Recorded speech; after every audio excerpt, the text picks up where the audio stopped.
At 2:13 in the morning, Roman Calder picked up his own phone from the kitchen counter and didn't even bother to hide it. He just set it back down, face up, like it meant nothing, like she meant nothing. Marina stood 3 feet away, 8 months pregnant, one hand pressed against the curve of her belly where their daughter had just kicked. She had seen the name on the screen before he reached it. Sabrina Kessler, I miss you. 3 words that unraveled 14 years in under a second. And Roman poured himself another bourbon without saying a single word. If you have ever loved someone so completely that you forgot to love yourself, if you have ever held a family together with your bare hands, through the person who built it with, looked straight through you, then you already know what Marina felt standing in that kitchen. The question is, what would you have done next? Stay with us through every part of this story, because what Marina does next, and what Roman loses when she walks out that door, will change the way you think about power, loyalty, and what it truly means to protect someone you love. If this story moves you, hit that like button right now. Subscribe so you never miss what's coming, and drop your city or country in the comments below. I want to see how far this story travels. Now let's begin. The phone had been sitting on the granite counter since Roman came home at 11:15, which was already an hour later than he'd said, which was itself an hour later than the night before. Marina had stopped counting the specific times months ago because counting had made her feel like a detective in her own marriage, and she refused to become that woman. She had told herself that again and again throughout the year. I refuse to become that woman. She had been standing at the kitchen sink rinsing out a mug when the screen lit up. She wasn't snooping. She wasn't checking. The phone was just there, and the name was just there, and those 3 words were just there, glowing white in the dark kitchen, like something that had been waiting a long time to be seen. Sabrina Kessler, I miss you. Marina set the mug down very carefully. She didn't drop it. She didn't shatter anything. Her hands were steadier than she expected them to be, which frightened her a little because it meant some part of her had already known. Some part of her had been preparing for exactly this moment without ever letting the conscious part of her brain admit it. Roman was in his study with the door half open, the way he always left it, not open enough to feel like an invitation, not closed enough to be an accusation. She could hear the low murmur of something on his laptop. Bourbon, paperwork. Another night where his mind was somewhere else entirely. She stood at that counter for a long time. The baby kicked. It wasn't a gentle nudge. It was the kind of kick that made Marina exhale sharply and grip the edge of the sink, a full-body reminder that there was a person inside her who had no idea that the world she was about to be born into was currently cracking straight down the middle. Marina pressed her palm flat against her belly and stood there breathing, and for a moment the only things that existed in that kitchen were her and her daughter, and those 3 words still glowing on a phone that didn't belong to her life anymore. She didn't wake Roman. She didn't scream. What Marina Ellsworth did, what nobody watching from the outside would have predicted, was pour herself a glass of cold water, sit down at the kitchen table in the dark, and begin to think. That was who Marina was, not the woman who explodes, the woman who calculates. It had taken her years to understand that this quality, the one her mother had called patience and her college roommate had called terrifying, was both her greatest strength and the thing that had allowed Roman to take her for granted for so long. She was too good at absorbing damage without showing it, too skilled at quietly fixing things that should have been left broken long enough for someone to notice the break. She thought about the first miscarriage. She had been 31, and Roman had held her in their old apartment on Dearborn Street, and she had genuinely believed that grief had opened something real between them. That loss had made him see her, made him understand that she wasn't decoration or infrastructure, that she was a person who hurt.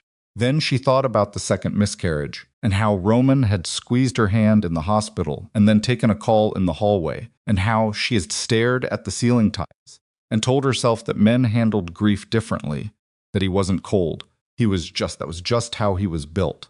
She thought about every version of that excuse she had constructed over 14 years. Then she thought about the day the obstetrician had said there's a heartbeat, and Roman had covered his face with both hands and cried in a way she had never seen him cry before, shoulders shaking, completely undone.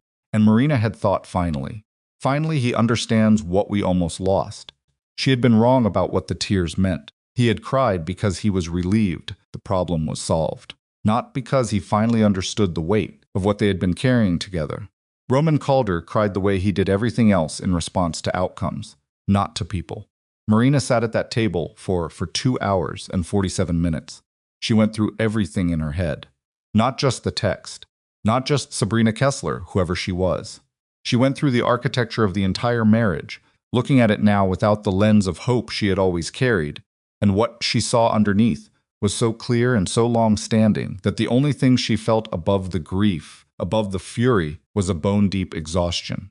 She was tired of squinting to see the good in a picture that had been damaged for years. At some point, past 2 in the morning, she stood up, walked to the small dish near the front door, where she kept her keys, and took off her wedding ring. Not dramatically. There was nobody watching. She just slid it off her finger and set it in the dish, and then she stood there looking at the small indentation it left on her skin after 14 years of wearing it. Her hands were shaking now. Good. She was glad something was shaking. It meant she was still inside her own body. She walked to Roman's study. He was at his desk, jacket off, tie loosened. Glass of bourbon, about a third full beside the open laptop. He glanced up when she appeared in the doorway, the way you glance at something peripheral, something that exists in the background of whatever you're actually focused on. "You're up late," he said, conversational. Easy. Like she had come to tell him dinner was ready. Marina looked at him for a moment. Roman Calder, at 45, was still the kind of man who commanded rooms without trying. Dark hair going silver at the temples, a face that had learned early how to give nothing away. He ran Calder Commercial Holdings. That was the face he showed Chicago. Real estate, property development, civic partnerships. The other face, the one that moved beneath that one like a current under ice, was known only to the people who needed to know it, and those people were afraid of him. He had been the most compelling person Marina had ever met when she was 28. He was still compelling. She had never stopped finding him compelling. She just no longer cared. "I saw the text," she said. Roman didn't move. That was the thing about him. He didn't flinch, didn't suddenly reach for the phone, didn't launch into an explanation. He just looked at her, calculating how much she knew, calculating what strategy fit the situation. "Marina, I'm not asking you about it," she said. "I'm not here to fight about it. I just want you to understand why I'm telling you something." He waited. "I won't raise our daughter believing this is what love looks like." The room was very quiet. Roman's expression finally shifted, not to guilt, not to apology, but to something Marina recognized as reassessment. He was updating his model of the situation, figuring out what she wanted so he could manage it. "We can talk about this," he said. His voice was the careful, measured tone he used for negotiations. "You're almost 8 months pregnant. This isn't the time to—" "I know exactly what time it is," Marina said. "That's why I'm not screaming." She turned and walked out. She heard him say her name once more. She didn't stop. She went to the bedroom, and she sat on the edge of their bed in the dark, and she let herself cry for exactly as long as she needed to. Not because she was weak, because crying was honest, and she was done with dishonest things. Then she opened her laptop. What Roman discovered the following morning was not what he expected to find. He had expected, if he was being honest with himself, which he rarely was before noon, that Marina would be angry, that there would be a confrontation, tearful or otherwise, that he would have to manage her the way he managed everything difficult in his life, carefully, strategically, with the right combination of remorse and reassurance. He had done it before with smaller things. He could do it again. What he found instead was Marina at the kitchen table, with coffee and a legal folder, calm and clear-eyed as she had ever been, and a message from his own attorney on his phone, asking about changes to some of the foundation's administrative accounts. "What did you do?" Roman said. It wasn't entirely a question. Marina looked at him over her coffee. "Nothing sudden," she said. "Nothing illegal. Nothing that I haven't been quietly preparing for 3 years. 3 years." Roman sat down across from her. He was trying to read her face, and he was finding it, for the first time, genuinely unreadable. 3 years, he repeated. "I didn't know there was someone else," Marina said. "I want to be clear about that. I didn't do this because I suspected an affair. I did it because I understood slowly, and then all at once, that I had spent a decade and a half making myself so essential to your world that I had forgotten to make a world of my own. She slid the folder across the table. Everything in there is legal. Everything has been reviewed by 3 separate attorneys. I have restructured the legitimate accounts, the foundation's governance, and the employee protections so that they cannot be touched by anything connected to the parts of your business that aren't legitimate. She paused. I haven't taken anything that was yours. I have simply stopped holding things together that were never mine to hold in the first place. Roman opened the folder. He looked at the first page. He turned to the second. His jaw tightened. You can't just... I already did, Marina said. You can verify everything with your attorney. It will all hold. He looked up at her, and in his eyes Marina saw something she had not seen from Roman Calder in years. Not anger, not calculation fear. Where are you going? He said. Somewhere that's mine. She stood, one hand moving to her lower back, the way it always did now, the habitual adjustment of a woman carrying significant weight in more ways than one. I've maintained a private apartment for 6 years. I won't tell you where. My attorney has all necessary contact information for matters involving our daughter. You're not taking my child and disappearing, Roman said. His voice had changed. The boardroom tone was gone. What was underneath it was rawer and older. I'm not disappearing, Marina said. I'm simply not staying. She picked up her bag, her keys. She was halfway to the door before someone said her name again. And this time, there was something in it. Not manipulation, not strategy. Just a man watching the architecture of his life come apart and not knowing how to stop it. Marina paused. I loved you, she said. She didn't turn around. I loved you well, and I loved you completely. And I held everything together for 14 years because I believed the man I married was still in there somewhere, worth holding things together for. She took a breath. I don't know if you ever understood what that cost me, but I know now that I can't spend the next 14 years waiting for you to figure it out. She walked out. The door didn't slam. That was the thing that undid Roman later, when he replayed the moment in the particular way that men replay the moments they should have handled differently. The door didn't slam because Marina wasn't angry in the explosive, recoverable way he understood. She was done in the quiet, final way that couldn't be negotiated. He stood in the kitchen, holding the legal folder for a long time. Then he called his attorney. The apartment was on Superior Street, 12 minutes from the house, 11 floors up, with windows that caught the morning light in a way that made everything inside it feel provisional and possible. Marina had rented it under her maiden name, Ellsworth, 6 years ago, not because she had planned to leave, but because she had needed somewhere that was hers alone, a room with a door that only she could open. She had furnished it gradually, over many months, careful purchases she made, on her own accounts, a bed, a reading chair, a small table by the window. Nothing extravagant, just enough to make it feel like someone lived there rather than hid there. She stood in the middle of the living room, the morning after she left, and took inventory. The apartment was quiet. No staff, no security sweeping the perimeter, no sound of Roman's phone calls filtering through walls. Just the ambient noise of a city going about its morning traffic, a distant siren, someone's radio 2 floors below, playing something with a trumpet. Marina pressed both hands against her belly and breathed. The baby was quiet too. After a night of intermittent kicking, her daughter seemed to be resting, which Marina took as evidence that at least one of them had made peace with the current situation. She had a prenatal appointment in 3 days. She had an attorney meeting the following week. She had somewhere in the pile of documents she'd brought with her a list of contractors. Her foundation was reviewing for a community health clinic expansion in Pilsen. She had approximately 8 weeks before this child arrived in the world, and she intended to spend those 8 weeks making sure that when her daughter was born, she would open her eyes into a life that made sense. Marina was not naive about what came next. She understood that Roman Calder was not a man who accepted being outmaneuvered. She understood that the legal restructuring she had done was airtight, but that airtight documents still required airtight nerve to defend. She understood that there were aspects of Roman's world, the parts that didn't appear in any Calder commercial holdings on annual report, that could complicate a separation in ways that a standard attorney wasn't equipped to handle. She had prepared for that too. What she hadn't fully prepared for was the particular quality of the silence in an apartment that was finally completely her own. She sat in the reading chair by the window and looked out at the Chicago skyline, and let herself feel it, not the relief, not yet, but the grief that lives just underneath relief when you've ended something that was once the most important thing in your life.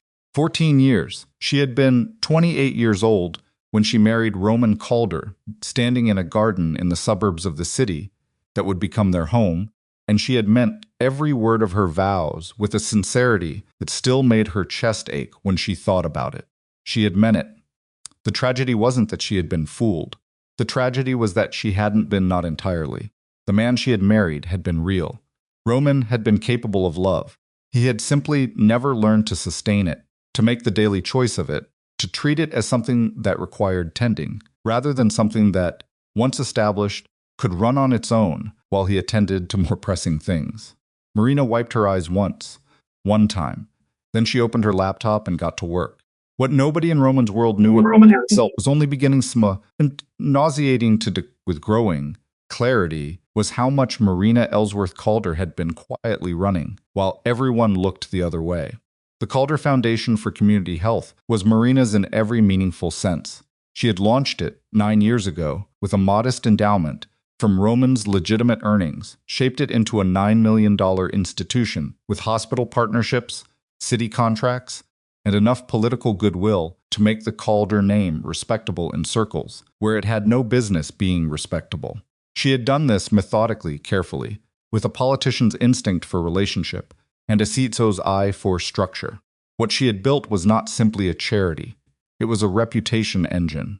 Roman's criminal organization, managed behind the ironclad facade of property development and commercial real estate, had operated for years under a protective layer of civic goodwill, generated almost entirely by Marina's work.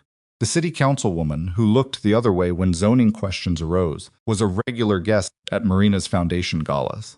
The federal intermediaries, who might have otherwise looked harder at certain property acquisitions, had, over the years, developed a complicated affinity for Calder commercial holdings. Because the Calder name was to things they admired. Marina had built that. Marina, on her own, with no instruction and no credit, had built the single most valuable assets Roman's world possessed. And she had just walked out with all of it. Not stolen. She had stolen nothing. There was no theft that Roman could point to, no legal violation he could pursue. Marina had simply removed herself from the equation, and in doing so, had taken with her everything the equation had depended on to balance. Grant Bellucci was the first to move. Bellucci ran a competing operation on the south side, smaller than Roman's, hungrier, less disciplined, and he had been waiting for a visible crack in the Calder structure for 2 years. The news that Marina had left moved through certain circles faster than Roman would have believed possible, and within 72 hours, Bellucci's people were making calls about property contracts that had never previously been available for discussion. Roman found out through Silas Moretti, who was 71 years old and had been running his own corner of Chicago's underworld since before Roman was old enough to drive. Moretti met him for coffee at a diner in Bridgeport that they had used for 30 years because the owner was old enough to value discretion over curiosity. Bellucci's circling the Meridian contracts, Moretti said without bothering to ease into it. Bellucci doesn't have the money to touch the Meridian contracts, Roman said. He's not moving with his own money. Moretti wrapped both hands around his coffee cup. He had arthritis now, something he never mentioned and never entirely hid. Someone's backing him. Roman was quiet. There's something else, Moretti said. He was quiet for a moment in the way he got quiet when he was about to tell you something he didn't want to be the messenger for. Roman had known this man for 20 years, and he recognized the particular quality of that silence. People are saying the foundations was what kept the city comfortable with you, Moretti said. Not the properties, not the contracts, not you. He looked at Roman directly. Marina. Roman held very still, the councilwoman, the hospital board, the downtown intermediaries who smoothed things over. Moretti shook his head slightly. They weren't doing it for you, Roman. They were doing it for her. Because she asked, and because she'd spent years making herself into someone worth doing things for. He took a drink of coffee. You remove her from the picture, you remove all of that. And Bellucci's people know it. Roman drove back to the house that afternoon and sat in his study and looked at the city beyond the window for a long time. He had built something powerful. He had built it over decades, with ruthlessness and intelligence and a very precise understanding of how fear worked as a currency. He had been, by every measure that mattered in his world, successful. And somehow he had missed entirely that the woman he came home to every night, the woman he had neglected and taken for granted and ultimately betrayed, was the linchpin holding the whole structure upright. He called Marina's attorney. The attorney informed him that Marina was aware of Bellucci's movements, that the legal safeguard she had put in place 3 years ago would hold against his first attempt, and that Mrs. Ellsworth, she used the maiden name, which Roman noted with something that felt uncomfortably like pain, had no further comment at this time. Roman set his phone down on the desk. He looked at the bourbon on the side table. He didn't touch it. For the first time in longer than he could remember, Roman Calder sat alone in his study without drinking, without making calls, without the constant motion that kept him from having to sit inside the consequences of his own choices, and he thought about his daughter, who was not yet born, and the woman who was carrying her, and the life he had assembled with such meticulous care that he had never once stopped to notice what it was actually built on. The baby would come in 8 weeks. Marina had named the apartment in her own name, and somewhere in the city, a man Roman didn't yet know was already watching Marina leave her obstetrician's office. Roman didn't sleep that night. He sat in the study until the bourbon went warm and untouched beside him, and then he moved to the kitchen and then back to the study, and at some point around 4 in the morning he found himself standing in the doorway of the room they had been preparing for the baby. The one Marina had painted a soft, quiet green 3 months ago, the color she had chosen after holding 17 ponches against the wall over 2 separate weekends, asking Roman's opinion in a way that was really asking for his presence, not his expertise, and he stood there looking at the half-assembled crib in the corner and felt something move through him that he didn't have a clean name for. Not guilt, exactly. Guilt was too simple. More like the specific vertigo of a man who has just looked down and realized the bridge he's been standing on has been gone for some time. He went back to his desk and pulled up the restructured accounts his attorney had walked him through that afternoon. He read through them again, slowly, the way you read something when you're hoping the humps will reveal an error the first one missed. It didn't. Marina's restructuring was immaculate. Every move was legal, every document properly filed, every protection for the Foundation's employees airtight in a way that left him no angle of attack, even if he'd wanted one. He didn't want one. That was the part he hadn't admitted to his attorney. He closed the laptop at 5:15 and got dressed for no reason, other than that sitting in his own house, in the dark, in last night's clothes, felt like exactly the kind of self-pity he'd spent his whole life refusing. He made coffee. He drank it standing at the kitchen counter where her phone had lit up less than 24 hours ago, and he looked at the empty dish near the front door where she'd left her ring, and the ring wasn't even there anymore. She'd taken it when she packed. Probably. But the dish was, sitting there small and ordinary, and Roman looked at it for a long time. His phone rang at 7:40. It was Dex Calloway, his second in the organization, calling with the kind of forced calm that meant something had already gone wrong before breakfast. Bellucci's attorney filed preliminary interest on the Meridian property cluster, Dex said. Filed it last night. They're claiming there's a contract dispute on the eastern parcel. There's no dispute. There is now. They manufactured one. A beat. Roman, they moved fast. This isn't Bellucci working alone. He doesn't have the legal infrastructure for this. I know, Roman said. Who's backing him? Dex was quiet for just long enough. We're working on it. Work faster. He hung up and stared at the counter. The Meridian cluster was 18 months of work, 3 adjoining commercial properties on the north edge of the city that represented the cleanest, most legitimate expansion Roman's holdings had attempted in years. Marina's foundation had been part of the civic partnership package that made the city comfortable with the deal. Without her, without the foundation's active involvement, the political goodwill that held the whole arrangement together was already evaporating. Bellucci hadn't waited 48 hours. That wasn't opportunism. That was preparation. Someone had known Marina was leaving before Marina left. Marina's obstetrician was a compact, direct woman named Doctor. Asha Patel, who had been managing Marina's pregnancy since the beginning, and who had over 9 months of appointments, developed what Marina privately thought of as a professional respect that bordered on genuine concern. Dr. Patel didn't fuss. She gave information, she asked pointed questions, and she trusted Marina to be a competent adult in her own body, which, given the number of people in Marina's life who had underestimated her competence, Marina appreciated more than she'd ever said out loud. The appointment was on a Tuesday morning, 3 days after Marina moved into the Superior Street apartment.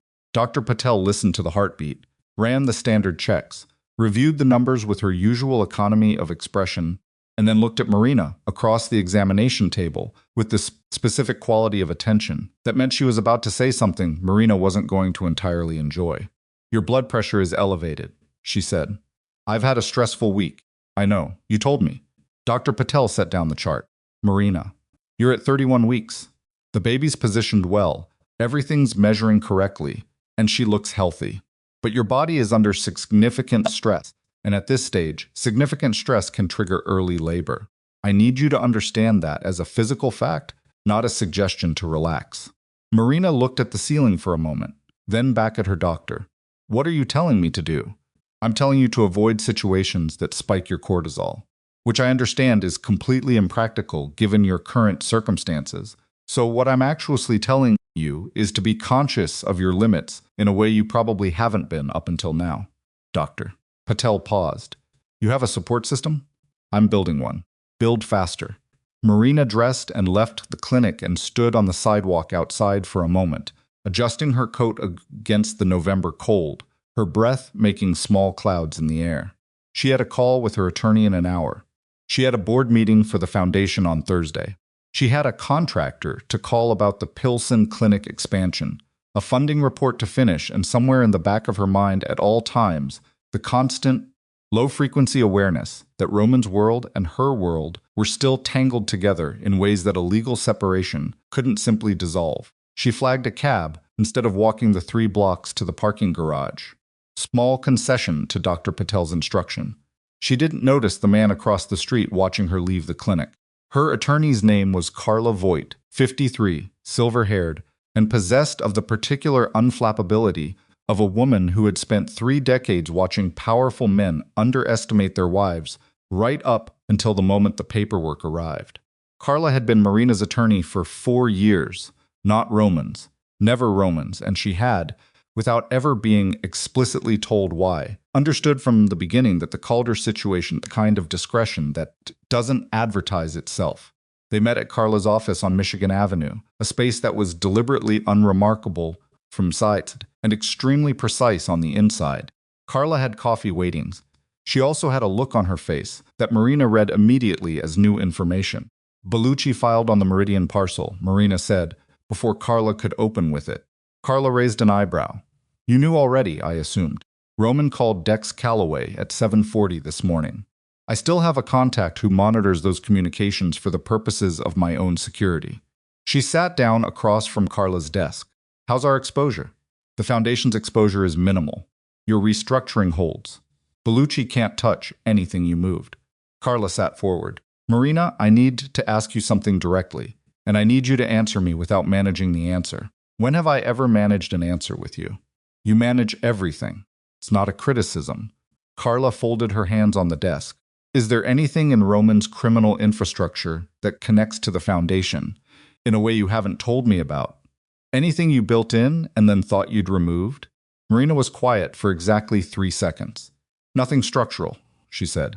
"There were early-stage connections I unwound over the course of 2 years. I have documentation of the unwinding. Everything was clean before I filed any of the restructuring." "Good." Carla held her gaze.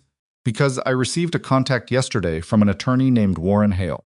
He represents a client he didn't name. He was asking questions about the foundation's endowment structure." Marina's jaw tightened fractionally. "What kind of questions?" "Governance questions. Oversight. Whether the board's independent chair could be removed for cause." Carla watched Marina's face carefully. "He was specifically interested in the scope of your personal authority over the endowment versus the board's collective authority. He was looking for a weakness. He was looking for a door, Carla said. Marina, if someone is trying to take the foundation, they're not interested in the money, Marina said. Carla waited. $9 million is a significant endowment, Marina said, but it's not what makes the foundation valuable. What makes the foundation valuable is what I built around it. The hospital relationships, the political contacts, the civic reputation. She kept her voice level with effort. If someone acquires the foundation or gains enough influence over it to use the name, they get all of that. They get the legitimacy. They get the goodwill. They get everything Roman spent 14 years trying to manufacture through other means. Carla stared at her.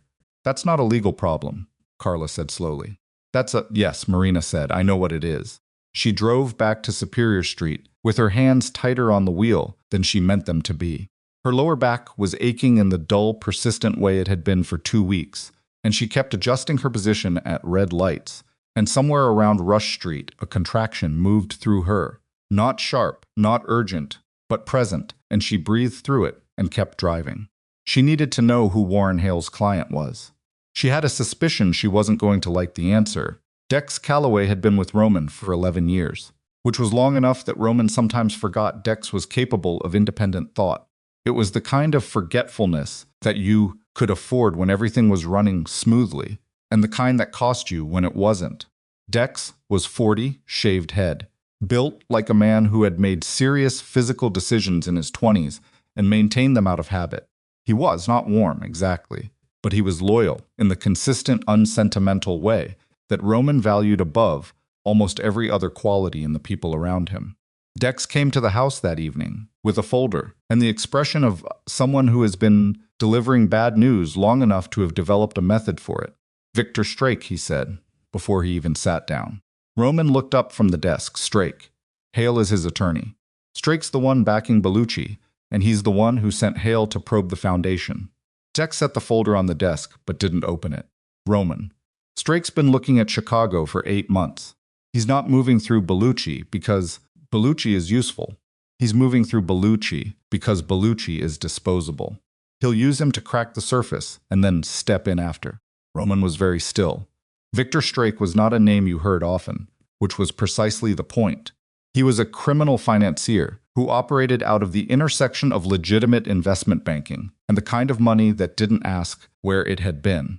He had interests in 4 cities, Detroit, Miami, Denver, and now apparently Chicago, and his methodology was consistent. He didn't compete with existing operations. He absorbed them, picking the moment of maximum vulnerability with the patience of something that understood time differently than ordinary men did. Why the foundation, Roman said. He doesn't want your property contracts, Dex said. He doesn't need them. He's got more real estate than you in 3 other markets. He finally opened the folder. He wants what the foundation gives you access to. The hospital boards, the city council relationships, the federal intermediaries who looked the other way because Marina Ellsworth made them feel good about the Calder name. Roman looked at the folder without touching it. He's not coming after my organization, Roman said. It wasn't a question. He's coming after Marina. The room was completely quiet. He thinks she's vulnerable, Dex said. 8 months pregnant, just left her husband, separated from the security infrastructure that kept her safe. He sees an opening. He paused. And Roman, she is vulnerable. She's running on determination and good legal advice, and that's going to work against Bellucci because Bellucci is limited. But Strake is not limited. Roman stood up. He walked to the window and looked out at the city. He had built his world on the principle that he could protect what mattered by being more dangerous than the things that threatened it. It had been a functional philosophy for 20 years. He had never once seriously considered that his danger could become the threat itself. She won't come back here, Roman said. No, Dex agreed. She won't. She won't accept protection from me. She'll see it as a trap. It is a trap, Roman said tiredly. I'm not trying to manipulate her back, Dex. I'm saying she'll read any gesture from me through the lens of what I've done, and she'll be right to. He rubbed the back of his neck, which means we protect her in ways she doesn't know about. We're already doing that. Dex was quiet for a moment. There's something else. Roman turned. The man outside her obstetrician's office yesterday, Dex said. We identified him this morning. He was one of Strake's. Marina found out about the photograph, the way she found out about most things that Roman tried to keep from her through a source she had cultivated carefully over years. A woman named Patricia Chen, who worked administrative intake at a private security firm Roman had used for a decade, and who Marina had understood without ever being told explicitly, had developed a deep enough moral discomfort with certain aspects of her employer's clientster that she was occasionally willing to make quiet phone calls. Patricia called on a Wednesday afternoon. Someone sent a photograph to Romasen's security office, Patricia said. She spoke quickly, the way she always did on these calls, the words organized and compressed. Exterior shot. You leaving Dr. Patel's office. Professional quality. Clear face. And on the back, they wrote your due date. Marina sat down on the edge of the bed. Who sent it? Her voice was even. Barely. Untraceable envelope. The office is treating it as a serious threat. A pause. Marina. Roman went very quiet when he saw it. I've worked with this office for 6 years. I know what Roman quiet looks like when it's business. This was different. Thank you, Patricia. She hung up and sat still for a moment, with the phone in her hands. Someone had followed her to the obstetrician. Someone had stood outside that clinic and photographed her from across the street and written her daughter's due date on the back of the print and sent it to Roman's people. Not as an idle threat, but as a message with very specific content. I know where she is. I know when the child arrives. I have already entered your world without your permission. Marina pressed her palm against her belly. The baby was still. The apartment was silent. Marina thought about Dr. Patel's instruction to avoid situations that spike your cortisol, and she thought about the fact that this was a situation significantly beyond the scope of that instruction. And she made a decision in the specific way. She made decisions that actually mattered quickly, clearly, without sentimentality. She called Carla Voigt. I need everything you have on Victor Strake, she said when Carla picked up. Carla went very quiet. How do you know that name? Carla asked. Does it matter? Another pause. Marina. If Strake is the one behind Hale's contact, he is, then this has moved past a legal problem. I know, Marina said. I'm not calling you for legal advice. I'm calling you because you've been practicing in this city for 30 years, and you know people I don't know, and I need to understand exactly who I am dealing with before I make my next move. Carla was quiet for a long moment. Come to my office, she said. Not tomorrow. Tonight. Roman called Marina at 9:17 that evening.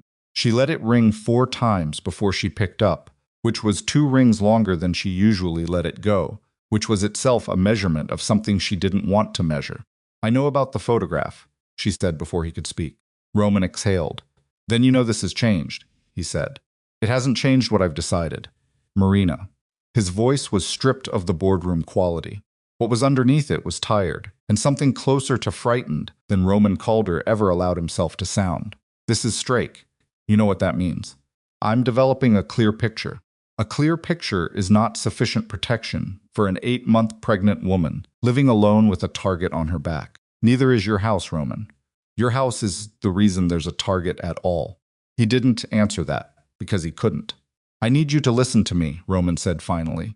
I am not asking you to come back. I am not asking you to forgive me or renegotiate anything we've decided.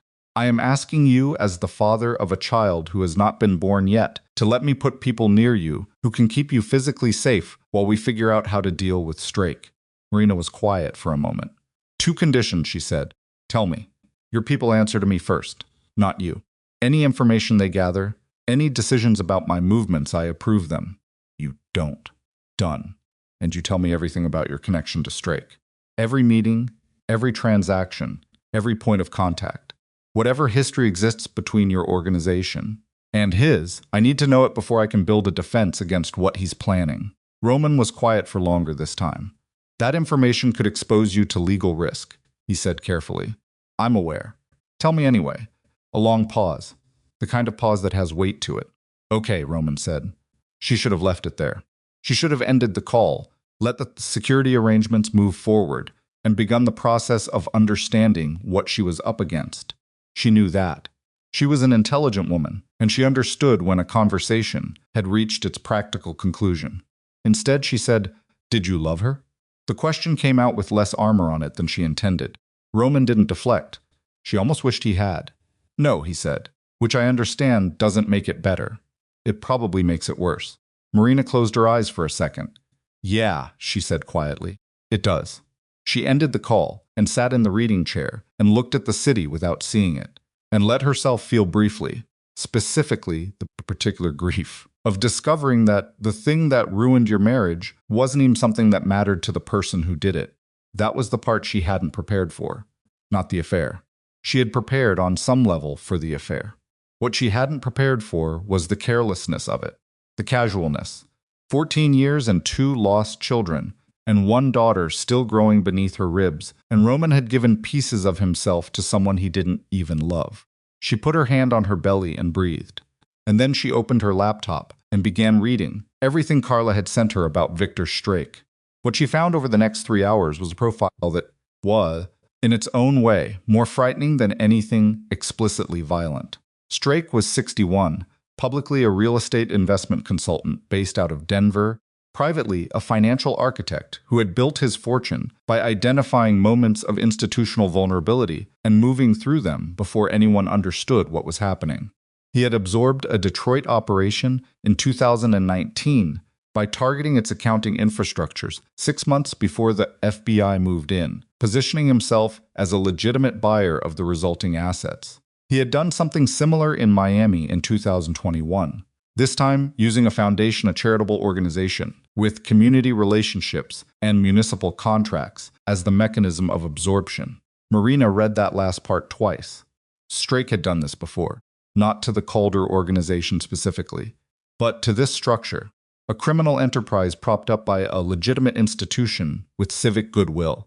He had identified the pattern, and he had a methodology for exploiting it, and he had used it successfully in another city, which meant he hadn't stumbled on the Calder situation. He had been looking for it. Marina got up and paced the apartment, which was what she did when thinking required her body to move, one hand at the small of her back, the baby shifting with her in the slow, significant way of late pregnancy. She walked the length of the living room and back, and she thought about the timeline. 8 months. Dex had said Strake had been watching Chicago for 8 months, which meant he had identified the Calder Foundation structure as a target before Marina left. Before the text message, before any of this became public, someone had told him. Someone who knew enough about both sides, the foundation and the organization, to map the vulnerability for an outsider. Marina stopped walking. She thought about what Roman had told her on the phone, about the history she had asked him to disclose. She thought about what he hadn't told her yet, which was almost certainly the more important part. She thought about the specific kind of information. Strake would have needed to understand the foundation's structure, not Roman's criminal infrastructure. Anyone in their world could access fragments of that, but the foundation's internal mechanics, the board relationships, the nature of her authority versus the independent chairman's, the exact questions Warren Hale had asked Carla Voigt. Those questions came from someone who understood the foundation from the inside. Her phone lit up. It was a text from a number she didn't recognize. No message, just an image file. She opened it. It was a photograph taken through the window of Carla Voigt's office on Michigan Avenue. Marina standing at Carla's desk, taken tonight. Marina stood in her kitchen at 11:47. In the evening, staring at a photograph of herself taken through a window she had stood in front of 2 hours ago, and she understood with the cold, complete clarity that arrives sometimes like a door opening onto a view you cannot unsee that Victor Strake was not positioning himself against her. He was already inside. And somewhere in the tangle of Roman's organization, in the carefully managed relationship, in the carefully managed relationships, and the information casually shared, there was a person who had been feeding him everything he needed. The baby kicked. Hard. Twice. Like a warning. Marina lowered herself into the kitchen chair and looked at the photograph on her phone and understood, with a certainty that settled in her chest like cold water, that the next move she made would either close the trap or spring it, and that she had perhaps 48 hours to figure out which was which before Victor Strake made that decision for her. Marina didn't sleep. She sat at the kitchen table with her laptop open, and the photograph still on her phone face up beside it, and she worked through the night the way she had learned to work through problems that didn't have clean solutions methodically, without panic. starting from what she knew with certainty and building outward from there. What she knew, Strake had someone inside. The photograph of her at Carla's office had been taken tonight, which meant surveillance had been running in real time, which meant the person feeding Strake information wasn't just a historical source, someone who had passed along old details and gone quiet. They were active, currently active, watching Marina's movements and reporting them fast enough that Strake's people could position a camera outside Michigan Avenue within hours of her deciding to go there. She had told no one she was going to Carla's office tonight. She had called Carla on a line that was clean. She had not told Roman. She had not told any of the security people Roman had placed near her, because they had only arrived that afternoon, and she hadn't yet decided how far she trusted them, which meant the leak was not from her side. The leak was from Carla's. Marina looked at that conclusion for a long time without moving. Carla Voigt had been her attorney for 4 years. She had handled the restructuring of the foundation's governance. She had managed the separation filings. She knew the architecture of everything Marina had built, the trusts, the accounts, the board relationships, the specific legal protections Marina had constructed layer by layer over 3 years. She knew it all because Marina had trusted her with it all. And Carla's office was on Michigan Avenue, with windows that faced the street, and Warren Hale had contacted Carla directly with questions so precise they could only have come from someone who already understood what they were looking for. Marina's chest was tight, not from the baby, from the specific physical sensation of betrayal that sits just below the sternum, the place where trust lives and ruptures. She picked up her phone. She did not call Carla. She called Roman. It was 12:40 in the morning. He answered on the second ring, which meant he hadn't been sleeping either. "The leak is from my attorney's office," Marina said. Silence. "How certain are you?" Roman said. "Certain enough to act on it." She heard him moving, the sound of a chair, a door. He was going somewhere more private. Hale contacted Voigt directly, he said. It wasn't a question, he was reconstructing it out loud. Voigt's office is where he'd need to be to understand the foundation's structure. Yes. Does Voigt know she's compromised? I don't know. She might be the source. She might just have someone in her office who's the source. Either way you can't use her anymore, Roman said. I can't use anything I've given her access to in the standard way, Marina said, which means the entire legal defense strategy I've been building for the past 3 days is visible to Strake. The quiet between them had a different quality now, not the charged silence of a broken marriage. Something more functional. Two people who understood the same problem, beginning to think around it together. You need a new attorney, Roman said. I need more than that, Marina said. I need to understand exactly what Strake has seen. Everything I've filed, every protection I've built, if it went through Carla's office, I have to assume he's mapped it. Then we map it too, Roman said. We go through everything you built, and we figure out what's still sealed and what's already open. Roman. She stopped. I need you to tell me everything tonight. The connection to Strake. All of it. No management. No editing. I need the raw version. Another pause. This one had weight to it. The weight of things that have been carried alone for too long. Come to the house, he said. No, Marin me Dex, she said. Alone. Whatever you need to tell me. Tell me through him. I'm not coming back to that house. She heard him breathe. Okay, he said quietly. I'll send Dex. Dex arrived at Superior Street at 1:20 in the morning, wearing a jacket over what appeared to be the same clothes he'd had on at the house earlier, which meant Roman had called him the moment he ended Marina's call, and Dex had moved without stopping to change. Marina let him in and poured coffee she didn't particularly want and sat across from him at the kitchen table with her hands wrapped around the mug and said, Start from the beginning. Dex looked at her for a moment. He had the careful quality of a man assessing structural integrity, not suspicious, just thorough. Then he started talking. 3 years ago, Roman had entered into a financial arrangement with Strake through an intermediary Marina didn't know. It was a single transaction, a refinancing of 3 flagged accounts that needed to be cleaned through legitimate appearing channels. Strake's network had the infrastructure. The arrangement was supposed to be a single transaction, money moved, accounts cleaned, relationship ends. It wasn't a single transaction, Marina said. No, Dex said. There were 4.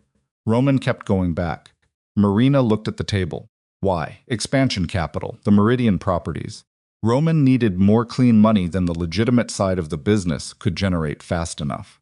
Dex held her gaze, which she appreciated. He wasn't softening it. Each transaction gave Strake a slightly larger window into the organization's financial structure. By the fourth one, Strake understood where the legitimate money and the other money intersected. He understood that the foundation was the intersection point. Yes, Marina set down the mug, so Strake didn't stumble onto Chicago. Roman walked him into the building and handed him a floor plan. Dex didn't flinch. That's accurate. The silence in the apartment was the specific silence of something enormous settling into place. Marina looked at the window. The city was dark and glittering and indifferent. She pressed one hand flat against the table and breathed through something that wasn't quite anger, and wasn't quite grief, and wasn't quite fear, but was made of all three in proportions she didn't have language for. He knew, she said. Not a question. He knew Strake had more visibility than was comfortable, Dex said carefully. I don't believe Roman understood what Strake intended to do with it. Does that distinction matter? Marina said to my daughter. Dex was quiet. No, he said. It doesn't. She stood up and walked to the window and stood with her back to him. For a moment, her reflection ghostly against the dark glass, one hand resting on her belly. The baby was still.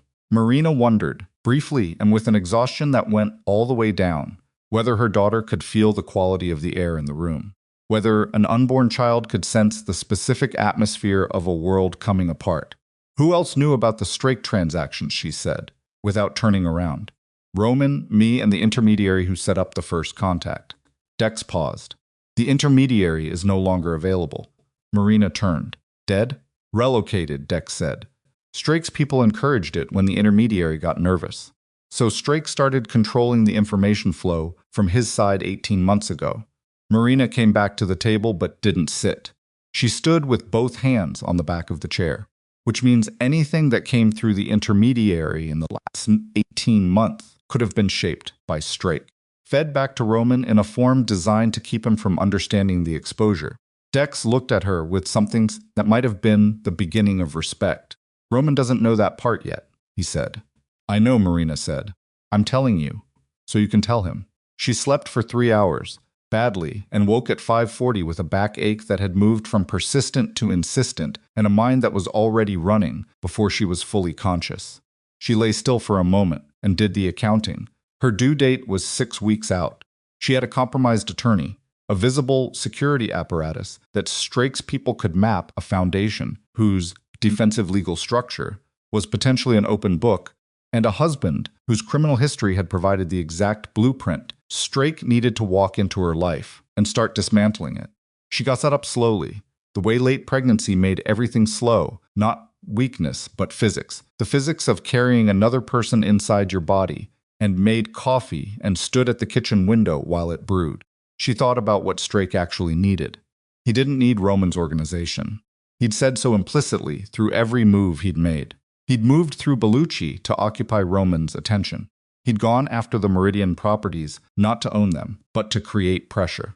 The whole visible campaign against Roman's operation was a distraction, designed to keep Rome's focus on the criminal side of the battlefield, while the real target sat undefended. The foundation, her relationships, her reputation, her access. The $9 million was paperwork. What Strake wanted was the 45-minute lunch Marina had with the city's infrastructure coordinator every 6 weeks. The phone call she made to a hospital board member when a community clinic needed expedited permits. The nod that came from certain city council offices when a Calder-adjacent development needed a favorable look. Marina had built 20 years of goodwill into a structure that ran on trust and personal relationship, and Strake understood with the clinical precision of a man who had done this before, that if he could compromise her independence, if he could create enough legal chaos around the foundation to make her appear uncertain or involved in something inappropriate, those relationships would erode in the way that all reputation-based relationships erode, fast, and almost entirely without public announcement. She needed to know who inside Carla's office was the source. She needed to know before she could make any move that would alert Strake to the fact that she knew. She called the one person she hadn't called yet. Silas Moretti picked up a ring, and the voice that came through the phone was the voice of a man who had been old for decades and had stopped finding it inconvenient. Marina said, "Not surprise. I need to talk. I assumed you would, eventually," a sound that might have been him setting something down. "Come for lunch, my house, not a restaurant. Today? What else do you have that's more important?" She was there by 11. Moretti's house in Bridgeport was the kind of house that had absorbed decades without showing off about it, worn in the honest way of things that have been genuinely used. He met her at the door himself, which she knew was a gesture, and led her to a kitchen table where there was already food that someone had clearly prepared before her arrival. He looked at her belly once, nodded slightly, and sat down across from her. "You know about Strake," Marina said. "I know about most things eventually." Moretti poured coffee from a pot that had been sitting long enough to be very strong. "I knew about the transactions, not the specifics. I knew Roman had gone to outside money for the Meridian expansion, and I told him it was a mistake. He didn't listen.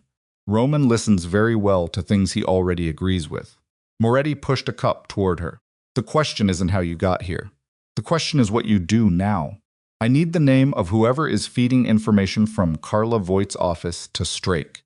Moretti looked at her for a long moment, the look of a man deciding how much he still owes a world he has spent years distancing himself from. "It's not someone from Voigt's office," he said. Marina went still. "Then who?" Moretti wrapped his hands around his cup. "The information about the foundation structure, the specific internal mechanics, the board's limits, the chair's someone from your attorney. That didn't come from that kind of detail only comes from someone who experienced those structures from the inside." He looked at Marina steadily. Someone who was in the room. Over time. Someone who would have absorbed operational details without being formally briefed on them. Marina's mind moved through the possibilities with a speed that felt almost violent. Who had been in rooms with her that they shouldn't have been in? Who had proximity to her foundation work without having formal access to its legal architecture? Who had heard her on calls, watched her manage relationships, understood the texture of what she had built without having any official stake in it? "It came through Sabrina Kessler," Moretti said. Marina's breath stopped. "Not directly," Moretti continued carefully. "Sabrina didn't sell information. She's not that kind of person. But Sabrina talked to Roman. Roman talked to Sabrina the way men talk to women they're using as emotional release, casually, carelessly, without thinking about what he was giving away." He set down his cup. "And Sabrina has a friend, a close friend, Naomi Voss." Marina said nothing. Her hands were flat on the table. "Naomi Voss has financial problems that predate her friendship with Sabrina by several years. Strake's people found her 8 months ago. They weren't looking for her, she came to them. She offered information about the Calder organization through a contact she made through her financial situation." Moretti looked at Marina directly. She sold fragments, pieces of things she'd overheard. Roman talking to Sabrina about the foundation's structure, about your relationships, about the board chair, about the specific things you handled that Roman never publicly discussed. Marina's jaw was tight. Her throat was tight. Everything in the upper half of her body was tight. "Roman told his mistress about my foundation," she said, very quietly. Not in those terms. He didn't sit down and brief her. He spoke carelessly, the way people speak when they think they're in a safe space. Moretti's voice was not unkind. "Marina, he didn't know what he was doing. He never does," she said. The words came out without any particular heat, which was somehow worse than if they had. She sat at Silas Moretti's kitchen table and looked at the tabletop and let herself feel the full architecture of what had happened. Roman's affair had not just broken her marriage. His affair had broken her protection. The careless, affectionate disclosures of a man who thought he was in a safe space had walked Victor Strake directly into the specific mechanics of everything Marina had spent years building, and the vehicle for that damage had been the woman Roman had chosen over her. It was not the betrayal she had prepared for. Nothing had prepared her for this. "Is Sabrina aware?" Marina said. "That Naomi sold information? I believe she became suspicious. I don't know if she knows the scope." Moretti studied her face. "Marina, you understand what this means for your position. It means everything I built to protect myself is already visible to the person trying to destroy it," Marina said. "Every defense, every legal structure, every relationship. Strake has been building a map of my entire operation for 8 months, And the raw material came from my husband's affair. Yes. She was quiet for a moment. Can you verify Naomi Voss? She said. I can give you what I have. It won't be enough for a court, but it's enough to know where to look. Marina nodded once. She stood slowly, one hand going automatically to her lower back. She was 31 weeks, and her body was reminding her of that fact, with increasing specificity. I need to know the full scope of what Naomi passed to Strake. Every fragment. Because I can't build a new defense until I know how much of the old one is already compromised. I'll have what I have sent to you by this evening. Moretti stood too. He was slower than he used to be, and he didn't hide it. There's one more thing. She waited. Strake is not going to wait much longer. He's been patient because patience is his method. But you leaving Roman has accelerated his timeline. He expected you to stay inside the organization's protection. Moretti looked at her with the eyes of someone who has seen a very large number of dangerous situations resolve badly. Separated, publicly, with a child about to arrive, he sees maximum vulnerability. He will move within days. How many days? 4, maybe 5.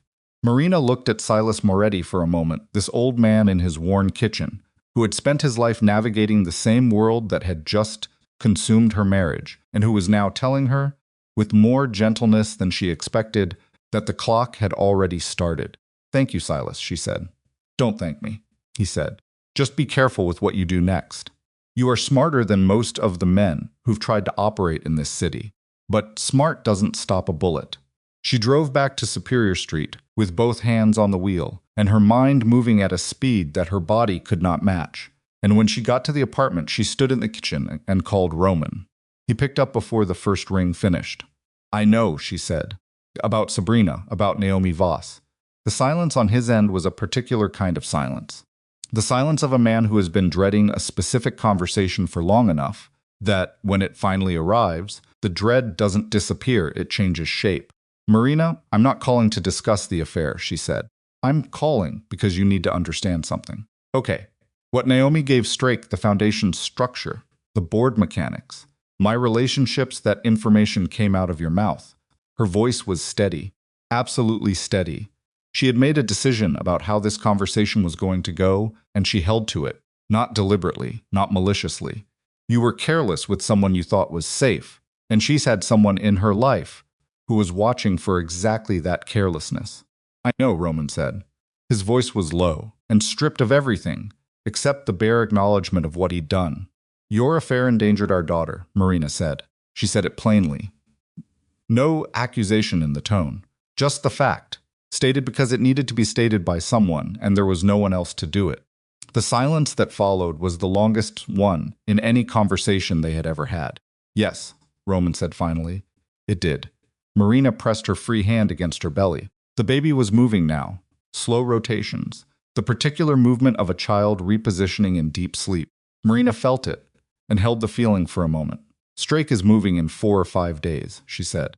I need you to meet with me tonight, in person. Not here, not the house. Somewhere neither of us is expected. She paused. And Roman, I need to know everything this time. Every single thing about your history with Strake. Every transaction. Every person connected to it. Because I have a way out of this, but it only works if I know the full truth before I start. What's the way out, he said. Federal authorities, she said. The silence that followed this was different from all the others. It had the quality of something being decided at a very deep level. A man who had built his entire identity around operating outside the system he was now being asked to walk into voluntarily with everything he had and place on a table in front of people who had spent years wanting to put him away. If I go to federal investigators, Romans said carefully, I lose everything. Yes, Marina said, the organization, the accounts, the properties. Yes, I may lose my freedom. That's a real possibility. He breathed. And if I don't, Marina said, Strake moves on the foundation in 4 days, and our daughter is born into a world where the man who wants to own her mother's life is still standing, and everything I built to protect her is already visible to him, and the only defense I have left is the truth about what you've done, told to people powerful enough to use it. She waited. Where do you want to meet? Roman said. They met at a diner in Humboldt Park that Roman had never used, and Marina had selected precisely for that reason. They arrived within 2 minutes of each other and sat in a back booth and a waitress brought coffee without being asked and left them alone. Roman looked at Marina across the table, and Marina looked at him, and for a moment neither of them said anything. He looked, she thought, older than she'd noticed before. Not the polished, controlled aging of a powerful man, just old. Tired in the specific way of someone who has been holding a posture for years that their body has stopped believing in. "Tell me about the transactions," Marina said. He told her. All of it. The first contact, the intermediary, the 4 refinancing moves, the amounts, the specific accounts. He told her where each transaction lived in the financial structure of Calder Commercial Holdings, and Marina listened without writing anything down, because she had the kind of memory for structural information that had served her well her entire professional life. She absorbed it all, and cross-referenced it against what Dex had told her and what Moretti had given her, and began to see for the first time the complete shape of the exposure. When he finished, she was quiet for a moment. "There's enough here for a substantial federal cooperation case," she said. "I know. It would require you to disclose the full organizational structure. Everyone. I know Roman." She looked at him directly. "If you do this, I cannot promise you what happens on the other side. You could serve time. You will serve supervision. Your life in Chicago is over regardless." He nodded. "The alternative," she said, is, Strake takes the foundation, and everything I built, every clinic, every community health program, every relationship I spent 20 years developing, gets used to launder his influence through this city for the next decade. And our daughter grows up with that as her mother's legacy." Roman looked at the table, then he looked at Marina. "Set up the meeting," he said. Marina pulled out a phone, not her regular phone. A clean one she had purchased that afternoon in cash, and sent a single text to a number that Daniel Mercer, a federal investigator she had located through a contact at the city attorney's office, had agreed to keep active for exactly this possibility. "Tomorrow, 6 a.m., come alone." The response came back in 40 seconds. "Confirmed." Marina set the phone on the table between them. The diner was warm and smelled like coffee and something frying, and the city moved past the windows in the ordinary way of a city that doesn't know it's the backdrop for anything significant, and Marina Ellsworth sat across from the man who had broken her marriage and endangered her foundation, and was now the only instrument she had left for dismantling the threat he had invited in. She was 31 weeks pregnant. She had no attorney she could currently use. She had a foundation whose defenses had been mapped by her enemy. She had a husband who was about to cooperate with federal authorities and might not be free much longer. And she had 4 days. "Roman," she said. He looked up. "Whatever happens after tomorrow," she said, "I need you to understand one thing." He waited.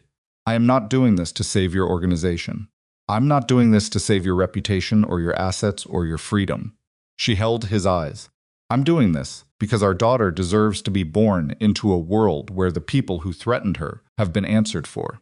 And because the foundation is full of people whose livelihoods and healthcare and trust I am responsible for, and I will not let Strake walk into what I built and use it like a tool." Roman held her gaze without flinching. "I know," he said quietly. "I just needed to say it out loud," she said. "So we're both clear about what this is." She picked up her coffee. Roman picked up his.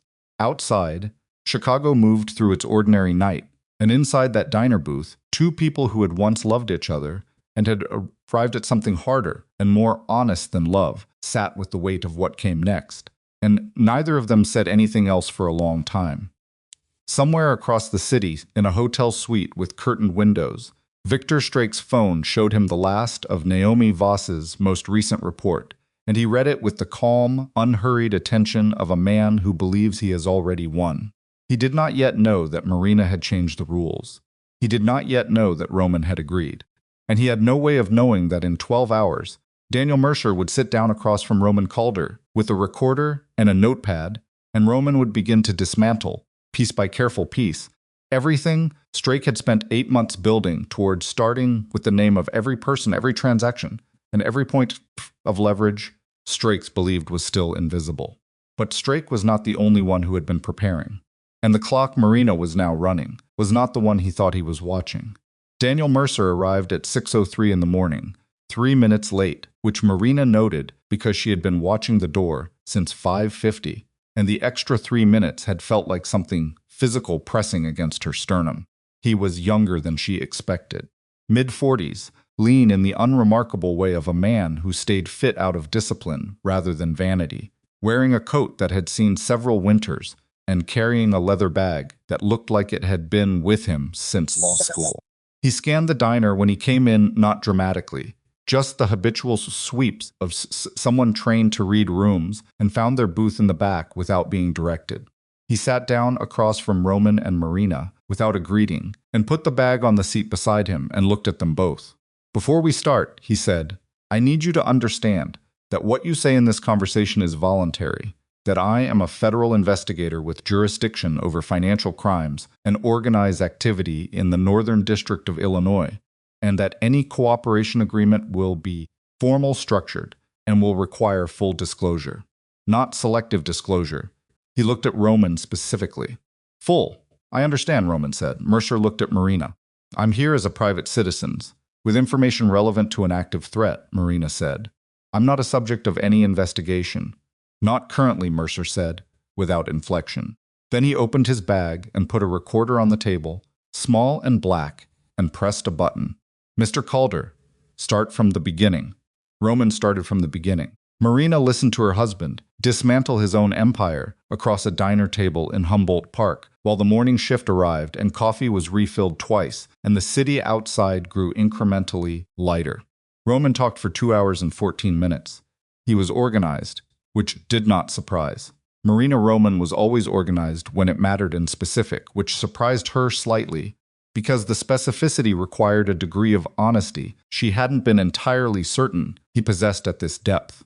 He named every transaction, every person, every account number he had memorized, which was most of them. He described the organizational structure of Calder Commercial Holdings in both its legitimate and non-legitimate dimensions with the comprehensive clarity of a man who had decided that partial cooperation was not cooperation at all, and that if he was going to do this, he was going to do it in a way that actually worked. Mercer asked precise questions and wrote precise notes, and occasionally glanced at Marina in a way that communicated he understood she was not simply a spouse along for moral support. When Roman finished, Mercer looked at his notes for a moment. "Strake," he said. "Yes. We've been looking at Strake for 14 months, Mercer said. "We have financial trails. We have pattern analysis. What we don't have is anything that connects his operation directly to specific institutional targets in Chicago in a way that would hold at trial." He looked at Roman. "What you've given me closes that gap." "How long to move on him?" Roman said. "Depends on what we can verify in the next 48 hours, and whether we can get the court filings in place before he executes whatever he's planning against the Foundation." Mercer looked at Marina. "Mrs. Calder Ellsworth," she said. A brief pause. "Miss Ellsworth, the Meridian property contracts that Strake's people have been trying to access. Do you know where the original documents are?" "In my Foundation office," Marina said. "Third filing cabinet, left side." The contracts are part of the civic partnership package that links the Meridian properties to the Foundation's Community Health Initiative. Without the originals, the federal freeze on Strake's accounts connected to those properties. It can't be completed before the court deadline. Mercer looked at her steadily. "You know the court deadline. I researched it last night," she said. "It's 9:59 a.m. on Friday." Friday was 31 hours away. Mercer closed his notepad. "We're going to need those documents." "I know," Marina said. "Your office may be under surveillance by Strake's people." "I know that too." Mercer looked at her for one more moment, then began packing his bag. "I'll have agents positioned by this afternoon." "Mr. Calder, you'll need to come with me now for formal processing." He stood. "Ms. Ellsworth, do not go to your office alone." "Do you understand me?" "Yes," Marina said. She watched Roman stand. He buttoned his coat. He looked at Marina, and in his face she saw something that wasn't an apology he had learned. Perhaps that apologies were the wrong currencies, but was something adjacent to it, an acknowledgement. The look of a man who understands what he is walking into and has accepted it. "Marina," he said. "Go," she said. He went. She sat in the booth alone for a moment after they left. The diner was filling up with the morning crowd, ordinary people with ordinary Thursdays, and Marina Ellsworth sat among them, with her hands around a coffee cup that had gone cold in 31 weeks of pregnancy and 31 hours until a court deadline, and thought about the third filing. Cabinet in her office and the documents inside it. Then she called Dex. The day moved fast and badly. Mercer's team was in place by 2. In the afternoon, 4 agents positioned around the Foundation's building on West Monroe, dressed in the kind of ordinary that only reads as deliberate if you know what you're looking for. Marina stayed at the Superior Street apartment and worked the phones, calling board members, calling hospital contacts, beginning the process of quietly alerting her most critical relationships to the possibility of turbulence, without explaining enough to create panic. It was the hardest kind of communication she knew, saying enough to prepare people without saying so much that the preparation itself became the damage. At 3:40, Dex called. One of the infiltrators was made, he said. The word came out clipped, flat, inside Roman's organization. Someone's strike placed 8 months ago. We identified him at noon and contained him. But what? He had a phone we didn't find until after. He'd already sent a message. Dex's voice was tight. Marina, he knew about Mercer. He knew Roman was talking. Marina's hand tightened on the phone. How? We don't know yet. The message went out at 11:17. Strake knows the cooperation agreement is in motion. The kitchen was very quiet. Marina looked at the window. The city was doing its ordinary afternoon thing, traffic and wind, and the particular gray of a November sky. Then he moves tonight, she said. That's our assessment. Not Friday, tonight, yes. She closed her eyes for exactly 2 seconds. Tell Mercer. Already did. He's pulling the timeline forward. They need those documents, Marina. If Strake moves on the Foundation tonight and those contracts disappear, the freeze on his accounts can't happen before the deadline. And the whole case has a hole in it that his attorneys will walk through. I know. He's all stopped, a fraction of a second. There's a second infiltrator. We found communications suggesting there's someone else still inside. We haven't identified who yet. Marina said nothing. Marina, I heard you, she said. Work on finding the second one. I'll handle the documents. You can't go to the office tonight. Mercer said. I heard what Mercer said, Marina said. Get me a secure line to him. The conversation with Mercer was short and not entirely comfortable. The documents need to be in our custody before midnight, Mercer said. If Strake moves on the building, we lose the window. My agents can go in and retrieve them. Your agents don't know which filing cabinet, Marita said. They don't have Foundation credentials. An unauthorized federal entry into a private Foundation's offices without the director's presence and authorization creates a chain of custody problem that Strake's defense attorneys will use. Silence on Mercer's end. You've thought about this, he said. I've been thinking about it since 6 this morning, Marina said. I go in with your agents. Full escort. I retrieve the documents myself, in my capacity as Foundation director, and hand them to you directly. Chain of custody is clean. You're 31 weeks pregnant. I'm aware of that. Miss Ellsworth, Agent Mercer. Her voice was flat and clear. I have spent the last 2 weeks dismantling a threat to my Foundation while managing a high-risk pregnancy, leaving my marriage and losing my attorney to a compromise I didn't see coming. I am not asking your permission. I am telling you what the legally cleanest path to those documents is. If you want them in a form that holds at trial, I go in. A long pause. I'll have 4 agents with you, Mercer said. You do not separate from them under any circumstances. Agreed. And if anything suggests the building is not clear, you leave. The documents aren't worth your safety. We have different opinions about that, Marina said, but I'll respect your protocol. She hung up and stood in the kitchen and pressed both hands against the counter and breathed through a contraction that moved across her abdomen like a slow wave, not sharp, not urgent, but present in a way that Dr. Patel's voice immediately occupied the back of her mind. Marina counted the seconds. The contraction released. She breathed. Not now, she told her body. Not yet. At 9:47 p.m., Roman's phone went off inside the federal building, where he was in the middle of a formal debriefing session with Mercer's team. He had surrendered upon arrival, and the agent managing the session brought it to him because the call was from Dex, and Dex had been cleared as a contact, and the agent made the mistake of assuming that a cooperative subject's trusted lieutenant calling at 9:47 p.m. was probably routine. It was not routine. The second infiltrator, Dex said, the moment Roman answered. We found him. Roman, he's not in the organization. Roman's hand tightened on the phone. Where is he? Roman said. He's been positioned as contract security. At the Foundation building. Dex's voice had the specific quality of a man delivering information he wishes he did not have. He's been there for 6 days. Marina's building. Roman. One of Strake's people is inside her building, dressed as security. Roman was already standing. Where is Marina right now? He said. She's en route. She left 20 minutes ago with Mercer's agents. Call her. I'm calling you first because call her. Dex. He was already moving toward the door of the debriefing room. Already asking the agent nearest him to get Mercer on the phone, already doing the calculation of distance and time. In the way his mind had always worked best, not analytically, not slowly, but with the rapid physical instinct of a man who has spent decades making decisions in situations where being wrong meant permanent consequences. Mercer was on the phone in 40 seconds. One of Strake's people is inside the building, Roman said. Contracted security.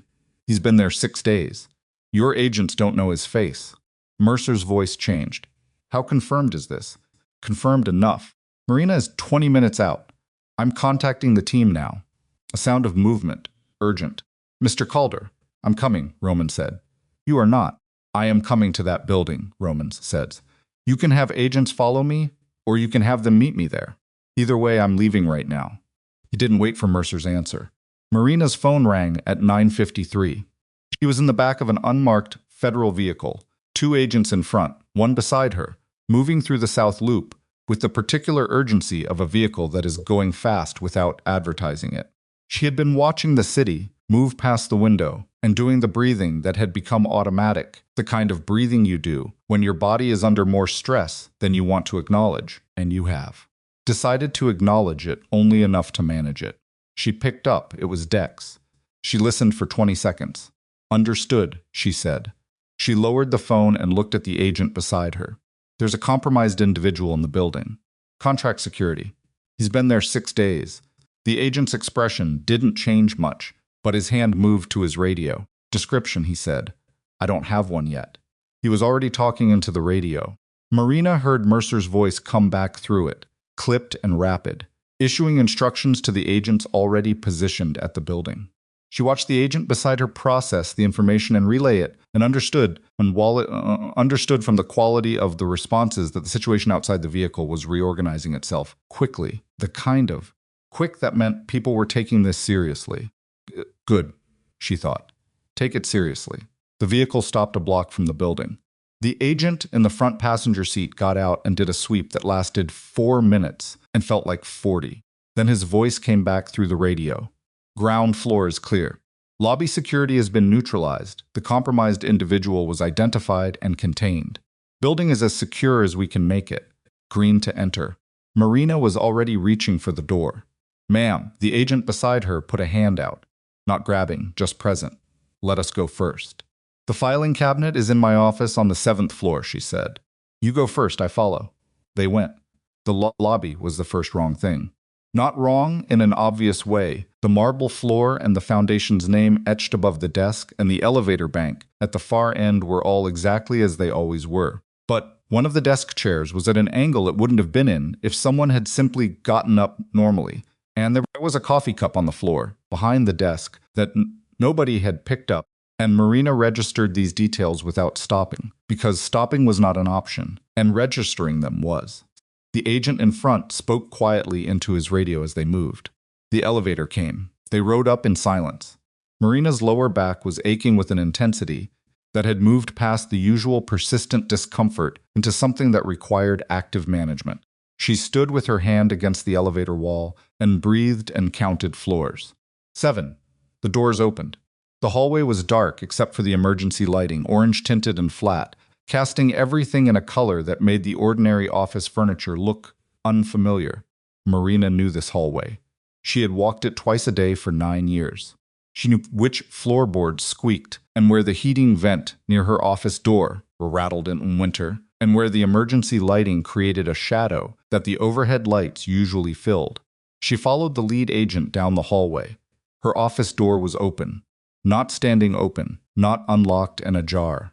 Open, the way a door is open when someone has gone through it recently, and not bothered to close it because they're either coming right back or they're not concerned about being found. The agent in front raised a fist. Everyone stopped. He listened for 5 seconds. Then he went through the door, and Marina heard him clear the room in the rapid professional shorthand of someone trained for it. And then he said, "Clear," and Marina went in. Her office had been gone through. Not ransacked in the chaotic sense, this was methodical, which was worse. The bookshelves were still standing, the desk was still in position, but the drawers had been opened and not fully closed, and the papers on the desk were not in the order she had left them 2 days ago.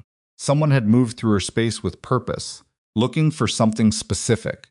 Marina's eyes went immediate to the filing cabinets against the left wall. First cabinet, untouched or appearing untouched. Second cabinet, the top drawer was an inch out. Marina moved past the agent, who made a sound of protest that she registered and did not respond to, and went to the third cabinet. The locking mechanism had been worked. She could see the scratch marks around the keyhole, fresh, bright against the older metal. Someone had tried to get into this cabinet and had not succeeded. The lock was a custom installation Marina had put in 3 years ago, a decision she had made for reasons she hadn't fully articulated even to herself at the time.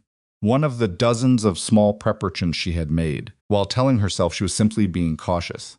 She pulled her keys from her bag. Her hands were not shaking. She opened the cabinet. The Meridian contracts were there, untouched, in the exact folder she had placed them in, behind the hanging file marked with a notation that would mean nothing to someone who didn't know her filing system. She pulled the folder out, and then a contraction hit her that was entirely different from anything that had come before. It started at her lower back and moved around and upward in a way that made her grip the top of the open filing cabinet with both hands and bow forward. The folder pressed against her chest, her breath going out of her in a sharp, involuntary sound that she had not meant to make. "Miss Ellsworth." The agent was beside her immediately. She breathed through it, counted. The contraction peaked and then released, slowly like a fist unclenching. Marina stood back up. "I'm fine. I need to give these to Mercer," she said. She was still holding the folder. She had not dropped it. That felt important, in the particular way that small physical victories feel important when everything else is tilting. Her phone rang. Roman's number. She answered it, which was not something she had planned to do tonight. "Are you out?" he said. His voice was tight in a way she hadn't heard from him in years. Not tight with control, but tight with something uncontrolled underneath.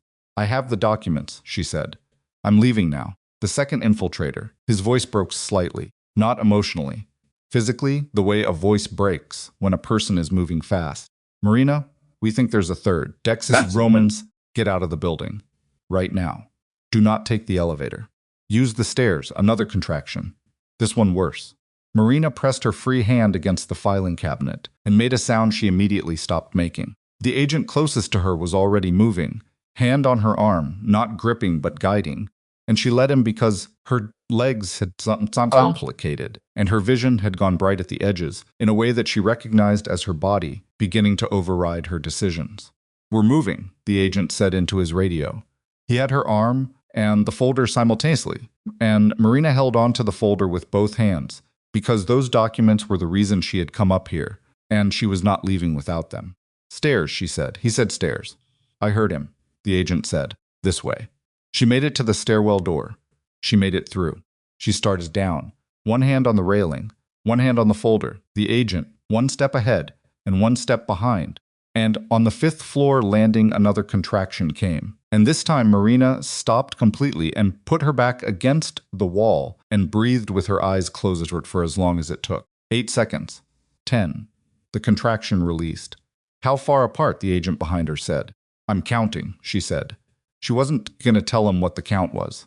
They came out into the lobby at ground level, and the lobby was bright with agent activity. 2 more federal personnel, who had not been there when Marina went up, radios live, hands on their equipment. One of them was on a phone.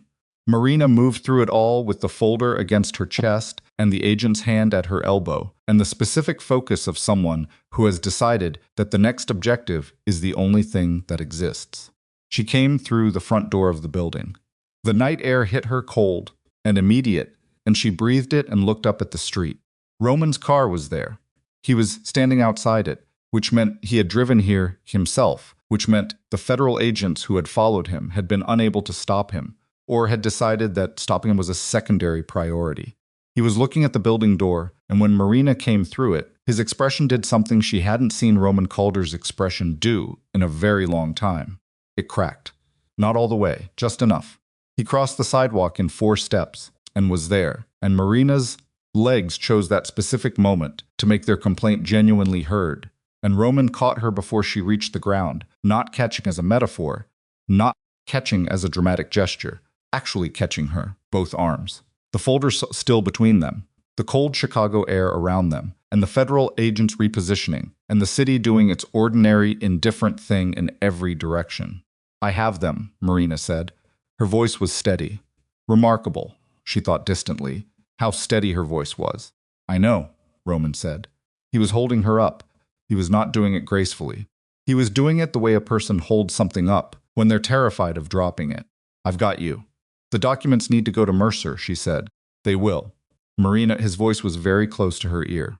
Low. "Are you—" "The contractions are 7 minutes apart," she said. His arms tightened. "We need the hospital," he said. "We need Mercer first," she said. "The documents first." Marina Roman. She pulled back enough to look at him.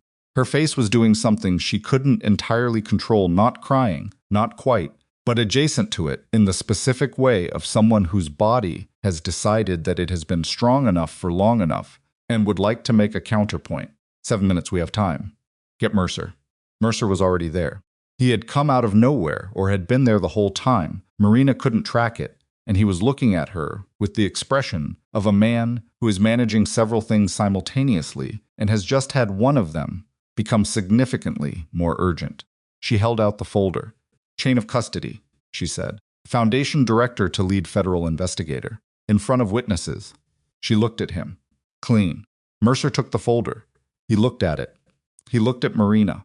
Something moved across his face that might, in other circumstances, have been called admiration. "Miss Ellsworth," he said. "Get to a hospital." "Working on it," she said. Roman's arm was around her, and she let it be there because her body had made a decision about the next several hours that superseded all other decisions, and fighting it now would be both physiologically pointless and logistically counterproductive.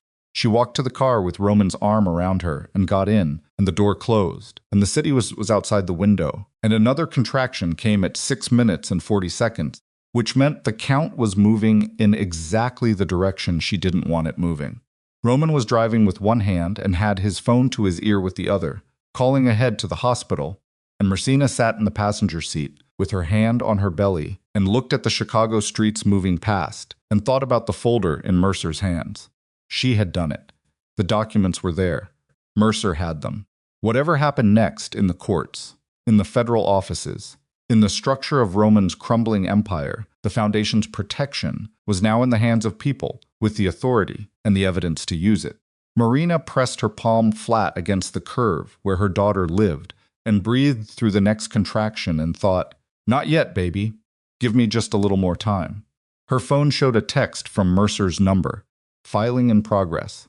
9:59 deadline confirmed." "You did it." She showed it to Roman. He read it at a red light. His jaw moved. He looked back at the road. "Good," he said. His voice was rough in a way he wasn't managing. Marina put her phone away. The hospital was 6 minutes from the Foundation building, and Roman drove it in 4. And when he pulled up to the emergency entrance and the doors came open, and people with equipment moved toward them, Marina looked at the building and then looked at Roman and said, "You have to go back. You have to go back to Mercer and finish the debrief," she said. "The cooperation agreement needs your signature and your complete testimony before midnight, or it doesn't hold. And everything we did tonight is—" Marina Roman. She put her hand on his arm, not soft, firm. The grip of a woman who means what she's about to say. "Our daughter is coming. She is going to be fine. I am going to be fine. But you have to go finish what you started, or none of it matters." He looked at her. The ER lights were bright on his face, and his expression was the most unguarded she had seen it in 10 years, not strategic, not controlled, just a man absolutely terrified of making the wrong choice. "Go," she said.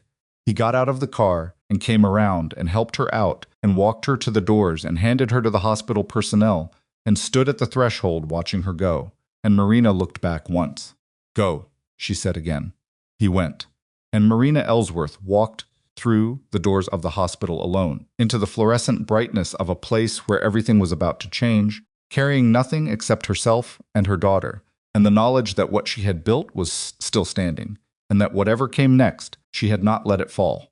The contractions were 5 minutes apart now, and somewhere across the city at 9:59 a. The following morning, a court filing would be completed.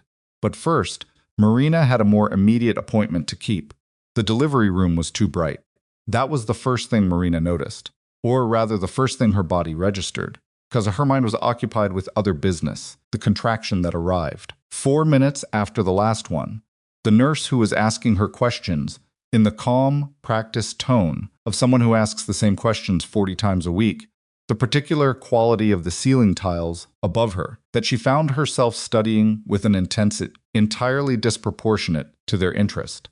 White, slightly textured, a small water stain in the left corner that someone had painted over but not quite erased. She answered the nurse's questions.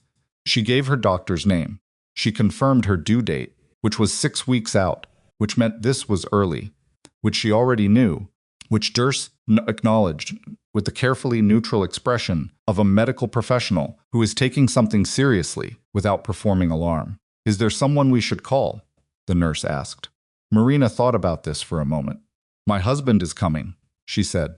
Then she thought about the accuracy of that statement and added, eventually. The nurse wrote something down. Dr. Patel arrived 20 minutes later, which meant someone had called her, which meant the situation had communicated its urgency through channels Marina wasn't tracking. She came in with her coat still half on, and her expression doing the precise, narrow focus that Marina had come to recognize as her doctor fully engaged. And she looked at the monitoring equipment and looked at Marina and said, without preamble, "How long have you been having contractions?" "Since around 9:15, Marina said. "Dr. Patel looked at the clock. "Almost 2 hours. I had something to finish." Dr. Patel looked at her for a moment with an expression that contained, Marina thought, approximately equal amounts of exasperation and professional respect. Then she went to work. The contractions were real, and they were progressing, and the who had apparently absorbed her mother's sense of timing had decided that 31 weeks was close enough. Dr. Patel explained what was happening with the efficiency of someone who knows that the person they're talking to needs information more than comfort, which was exactly right. And Marina listened and asked 3 questions and received 3 precise answers, and then lay back against the pillow and looked at the ceiling and did the only thing left available to her, which was to be present in her own body while the rest of the night resolved itself without her. She had done what she could do. The documents were with Mercer. Roman was finishing his testimony. Victor Strake didn't know yet that the trap had already closed. Marina closed her eyes and breathed, and let the next contraction come. At 10:12 in the morning, while Marina was in hour 9 of labor, and Roman was signing the final pages of his cooperation agreement in a federal building across the city, Daniel Mercer walked into a federal courtroom and handed a clerk the Meridian property contracts and accompanying documentation with 47 minutes to spare before the filing deadline. The clerk time-stamped the documents at 9:59 a.m. Mercer had cut it deliberately. Not dramatically, he was not a dramatic man, but he had used every available minute to ensure the documentation was as complete and airtight as possible, which meant the filing that went in at 9:59 was not merely sufficient, but overwhelming. 4 separate federal actions, cross-referenced and mutually reinforcing, built on Roman's testimony and Marina's documents, and 14 months of financial trail that Mercer's team had been assembling before anyone in this story had ever heard of Victor Strake. At 10:12, Strake's accounts connected to the Meridian properties were frozen. At 10:31, Victor Strake was arrested at his hotel suite by 4 federal agents who had been watching him since 2 in the morning and who moved with the particular efficiency of people who have been waiting a long time for the moment they are currently executing. Strake opened the door in a hotel robe and looked at the agents and looked at the warrant and said nothing. He was, by all accounts, very controlled about it. The control of a man who has been anticipating the possibility of this moment for decades and has rehearsed his response to it. What he had not rehearsed was the scope. The warrant covered Not only the Meridian properties, but 6 other institutional targets in 3 cities, the full financial infrastructure of his investment network, and critically, the specific methodology of foundation acquisition that he had used in Detroit and Miami and had deployed against the Calder Foundation. The federal case against Victor Strake was not a narrow financial crime case. It was a comprehensive institutional dismantling, and the documentation supporting it was, in Mercer's private assessment, the most thorough he had assembled in 22 years of federal investigation. The material foundation of it was sitting in a time-stamped filing at 959A, retrieved by a 31 weeks pregnant woman from a 7th-floor office cabinet the night before. Mercer noted this in his private log with a sentence that was uncharacteristically direct for a man who wrote in the careful, passive voice of federal documentation. Calder M. retrieved critical documents under duress, contracting, refused evacuation until chain of custody was established. Without her, this filing doesn't happen.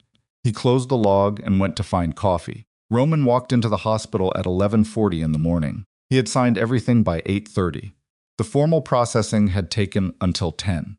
Mercer had released him with a combination of legal restriction and personal instruction. Go be with your wife that Roman had followed without argument, which was itself evidence of how thoroughly the last 18 hours had rearranged his understanding of what mattered. He had changed his shirt at some point. Marina noticed this when he came into the waiting area outside the delivery suite. The same coat, different shirt, which meant he had gone somewhere briefly, or had a change of clothes in his car, or had asked someone to bring him something. She would have asked which, but she was managing a contraction at the moment he arrived, and the question didn't survive the next 2 minutes. When it was over, she looked at him. He looked terrible, which she found, in a way she couldn't entirely account for, reassuring. Roman Calder looking terrible meant he was being real about something, and real was what this situation required. It's done, he said. I know, she said, Mercer texted. Roman sat in the chair beside the bed. Not close. At the appropriate distance of a man who was not sure what the appropriate distance was and had chosen to err toward respect. Strake, he said. Arrested at 10:30, Marina said. Mercer's team filed at 9:59. She looked at the ceiling for a moment. 47 minutes to spare. Roman was quiet. You should have told me about the Strake transactions, Marina said. Not accusatory, just factual. The statement of something that needed to be said in order to be filed away properly. Yes, he said. 3 years ago, when the first one happened. You should have told me, yes. I would have helped you find another way. He looked at his hands. I know that now. You knew it then, Marina said. You just didn't want to admit you needed help. He didn't answer that, because there was no answer that wasn't an admission, and he was past the point of managing admissions. A contraction came, and Marina went inward for the duration of it, and Roman sat in the chair and watched her with an expression she didn't have the bandwidth to interpret right now. When it passed, she looked at him. The cooperation agreement, she said. What are you losing, he told her, plainly, without softening it. The organization fully dismantled, as a condition of the agreement. The criminal-connected accounts forfeited, all of them. The properties that had laundered money surrendered. The remaining legitimate properties subject to federal oversight for a period still being negotiated, but likely 3 to 5 years. His freedom supervision, relocation outside Illinois, requirements that would govern his life for a decade or more. Illinois, Marina said. You're leaving Chicago. That's the condition. Yes. She thought about what it meant for a man who had been the architecture of a city's criminal infrastructure to be required to live somewhere small and ordinary, and watched. She thought about whether it constituted justice, which was not a question she was equipped to answer right now, or possibly ever. Clara, she said, full custody to you, he said. I asked for that specifically. It's in the agreement. Whatever the court decides about visitation, the baseline is your decision. He paused. I didn't want it to be something that got negotiated. I wanted to put it there myself. Marina looked at him. Why, she said. Because you were right, he said. About all of it. About what she needs, about what I am, about what I was building and what it cost. He looked at his hands again. I spent 20 years believing that having enough power to protect something was the same as protecting it. You spent 20 years actually protecting things. He exhaled. One of those methods just worked, and it wasn't mine. Marina said nothing for a moment. Another contraction came. This one was longer. deeper, the kind that required everything she had for its duration. She breathed through it, with her eyes closed, and her hand flat on the bed, and when it passed, she was sweating, and her vision had that bright, tunneled quality that meant they were getting close. Dr. Patel came in, checked the monitor, checked Marina, said something to a nurse in the shorthand of people who have worked together long enough to compress communications to its essential minimum, and then looked at Roman. "You can stay," she said, "if she wants you to." Everyone looked at Marina. Marina thought about it. Honestly and without sentiment, she thought about it, what she needed, what was right for the next hour, and not for the next year or the year before this one. "Stay," she said. Roman stayed. Clara Ellsworth was born at 1:46 in the afternoon. She arrived, as premature babies often do, with a particular urgency that the medical team, with the controlled intensity of people, doing something difficult very well. She was smaller than Marina, had allowed herself to imagine, in the quiet, fearful arithmetic of a mother who knew the risks, but she was present and she was breathing, and when the nurse held her up briefly, before taking her to the warmer, Marcina saw her daughter's face for the first time and felt something move through her that she would not have known how to name even if she'd had the language and the energy, which she had neither of. Roman was standing at the edge of the room. He had stood there through most of it, close enough to be present, far enough to give Marina the space she needed, which was itself a measure of how much he had understood about what this moment required. He had held her hand twice when she reached for it and let go when she didn't need it anymore, without making either gesture into something larger than it was. When the nurse said the baby was stable and breathing well for her gestational age, Roman closed his eyes for a moment. Just a moment. Then he opened them and looked at Marina, and Marina looked at him. And the look that passed between them was not love exactly, or not only love, but something that contained love as one of its components, along with grief and exhaustion, and the specific intimacy of two people who have been through something together that has permanently changed the topography of who they are. Dr. Patel came to Marina's side. "She's going to need the NICU for a few weeks," she said. "Her lungs are working, but they need support. Her weight is a concern. These are manageable things." She paused. "Marina, she's okay." Marina nodded. She was crying, which she hadn't been doing a moment ago, and she put her hand over her face for a moment and let herself do it because there was nobody left to be strong, for right now, and her body had been waiting for this permission for longer than she could track. After a while, when they had cleaned things up and settled things down, and the controlled chaos of the delivery had resolved into the quieter business of recovery, a nurse brought Clara to Marina. Wrapped, small, eyes closed, her face doing the concentrated work of simply existing outside a body that had sheltered her for 31 weeks. Marina looked at her daughter. She had Roman's brow line. She would probably have his dark hair. She had hands that were impossibly small and impossibly detailed, each finger complete, the nails translucent and perfect. Marina held her and felt the weight of her, which was not much weight in any objective measure, but was the heaviest thing Marina had ever held, and said nothing, because there was nothing to say that came anywhere close to the thing itself. After a while, she looked at Roman. He was standing at the appropriate distance. Marina looked at him for a moment. Then she held Clara out. Roman crossed the room and sat in the chair beside the bed, and Marina placed Clara in his arms with the careful precision of handing someone something irreplaceable. Roman received her the way he had never received anything in his life, without confidence, without control, with both hands slightly uncertain, and his face completely undefended. He looked at his daughter, the feared Roman Calder, who had built an empire on the currency of intimidation, who had managed men who were afraid of him for 2 decades, who had sat across tables from people who wanted to destroy him and shown them nothing. That man looked at a 3-pound infant in a hospital blanket, and his face did something that had nothing behind it except the raw, unmanaged truth of what he felt. He cried, not quietly, not in the controlled way that powerful men cry when they've decided crying is permissible. He cried the way people cry when the thing they're feeling is simply larger than the container they've built for themselves. When the architecture of self-control meets something it was never designed to withstand. Marina watched him. She did not comfort him. It didn't seem like comfort was what was needed. He wasn't crying in a way that required anything from her. He was crying because his daughter was in his arms, and he understood, finally and completely, and too late to change the path that had led here, but not too late to change the one that led forward, exactly what he had almost destroyed. After a while, he said, very quietly, to the baby rather than to Marina, "I'm sorry."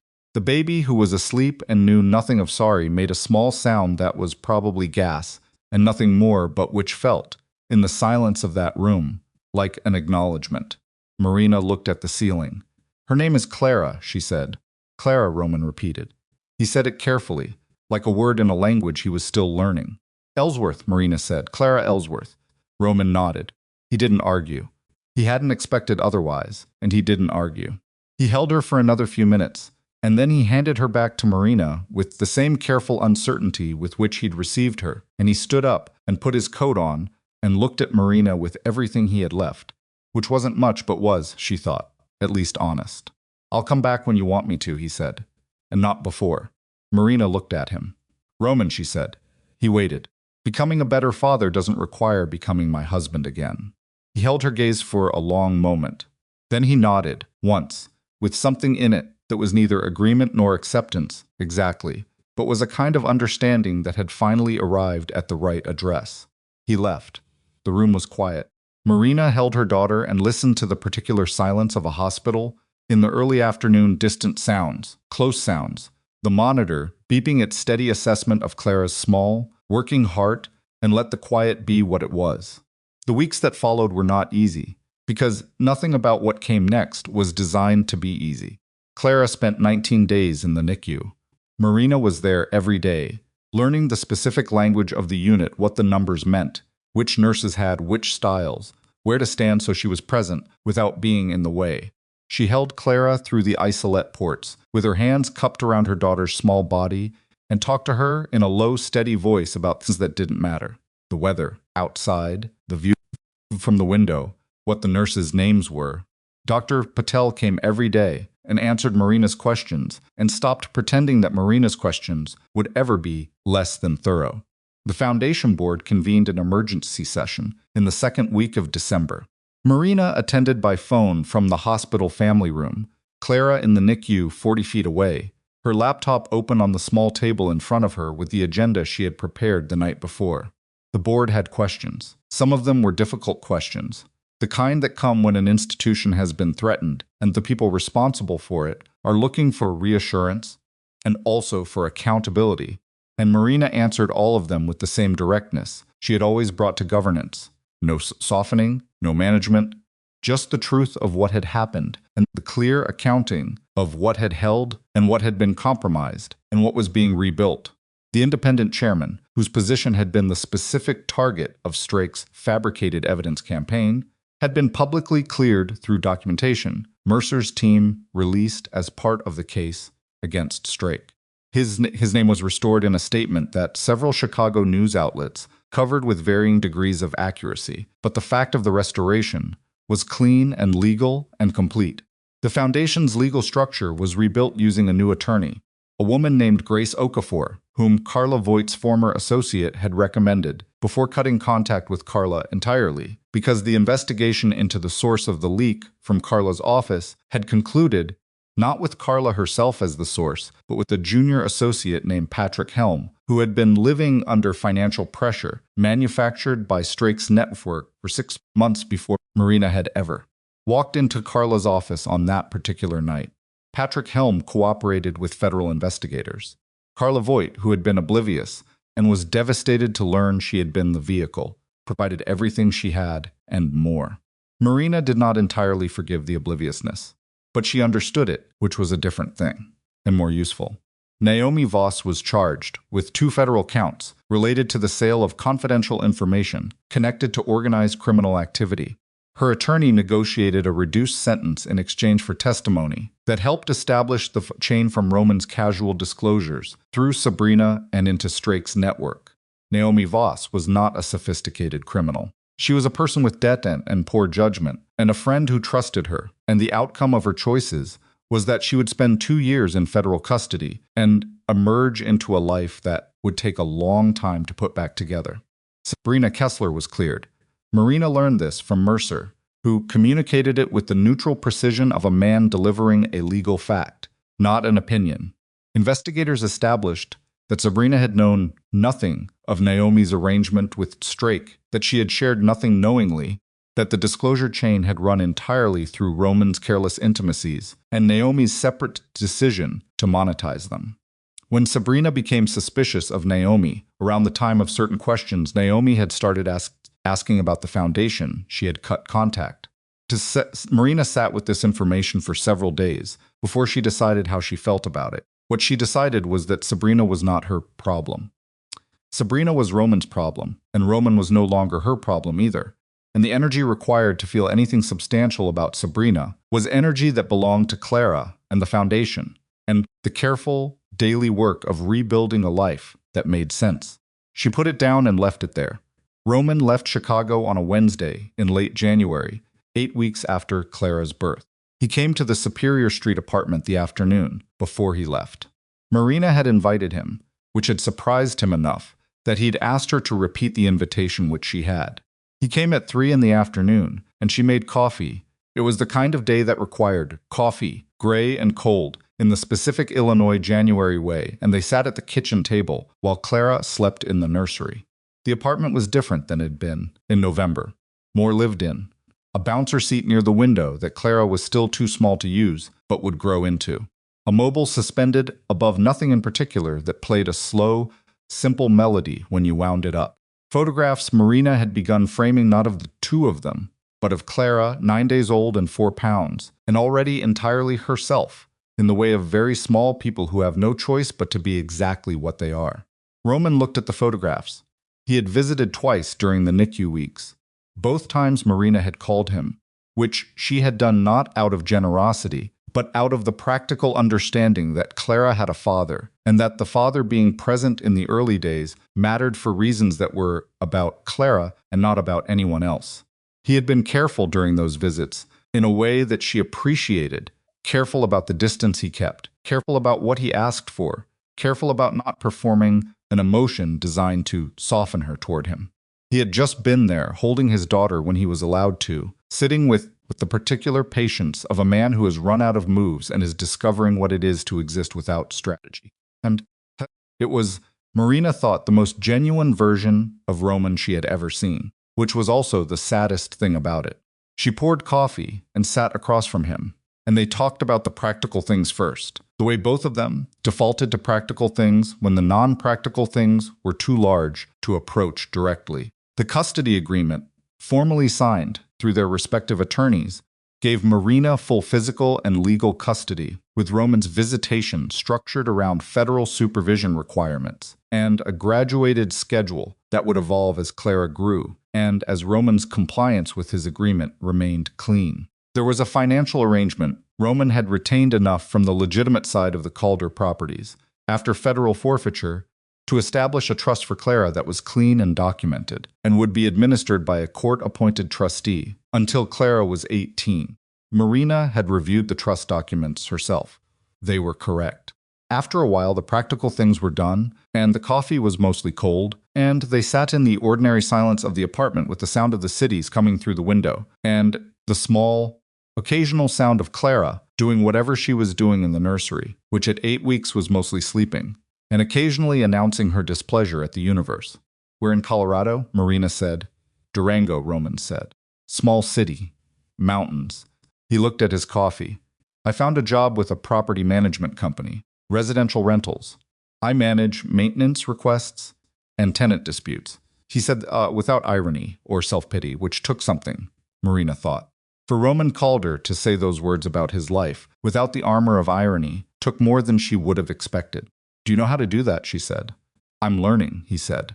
She nodded. "Roman," she said, "I need to ask you something." He looked at her. Were there other times?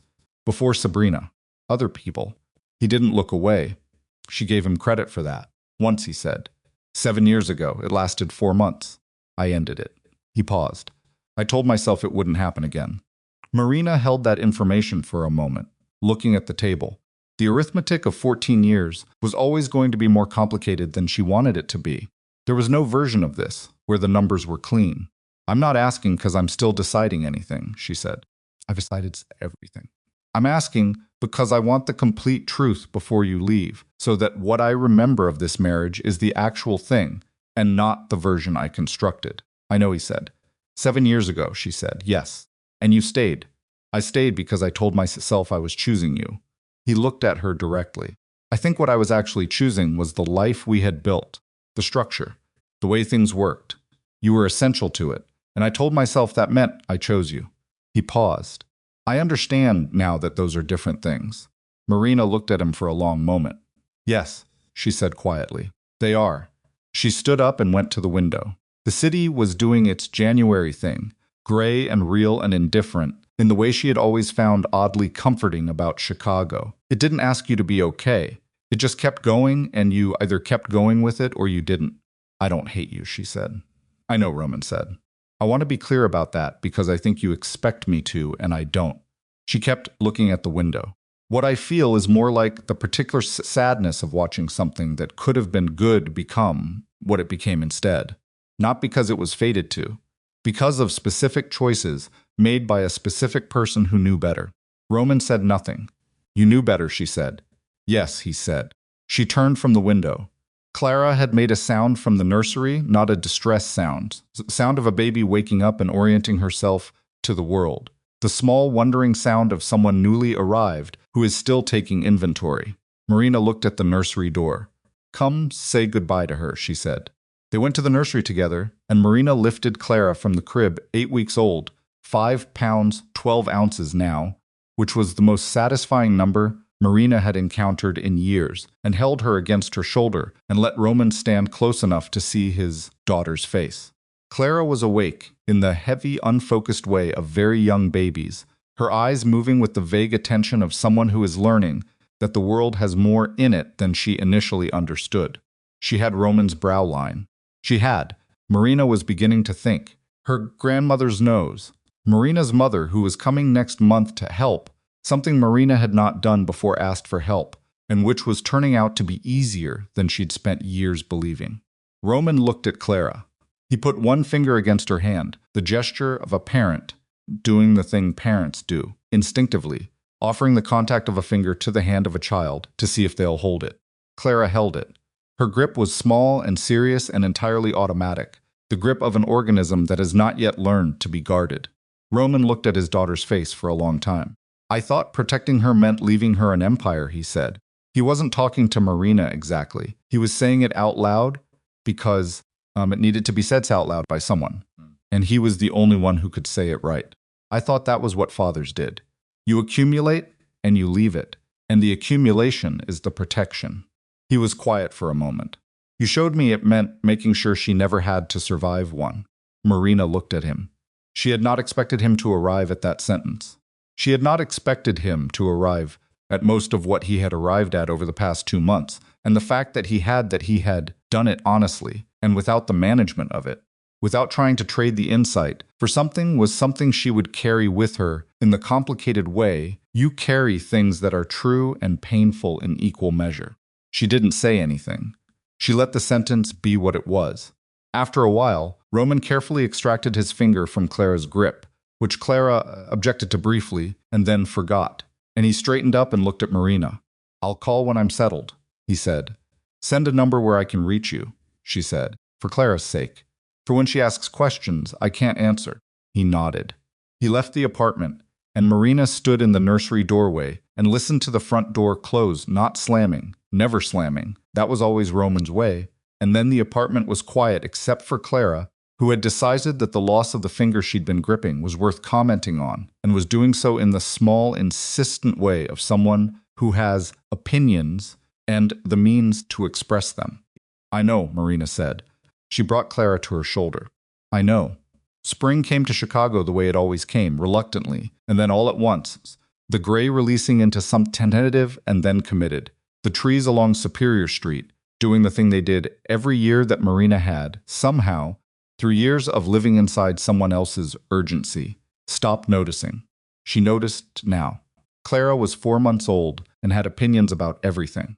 She had opinions about which position she was held in, about whether the mobile above her crib was currently rotating at the correct speed, about whether the morning light coming through the nursery window was acceptable, about Marina's face.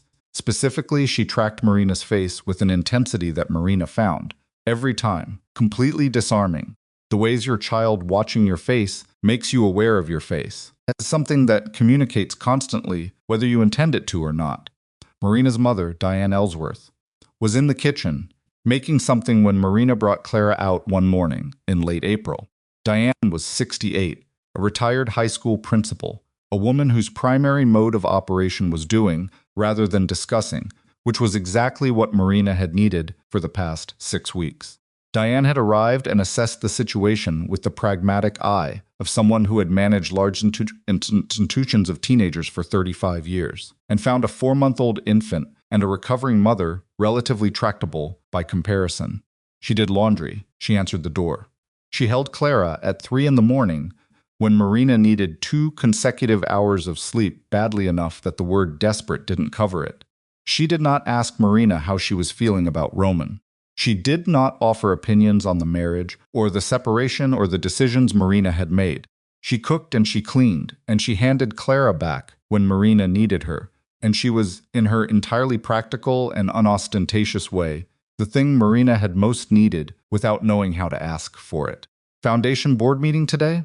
Diane said, without looking up from whatever she was assembling on the counter. "This afternoon," Marina said. 2 hours, maybe 3. "We'll be fine." Marina sat at the table with Clara on her knee and drank coffee and looked at the morning. The apartment had become a home in the 4 months, since Clara arrived not through any conscious decorating effort, but through the accumulation of use, the way spaces become themselves, through being lived in rather than arranged. There were things on the floor that hadn't been there in November.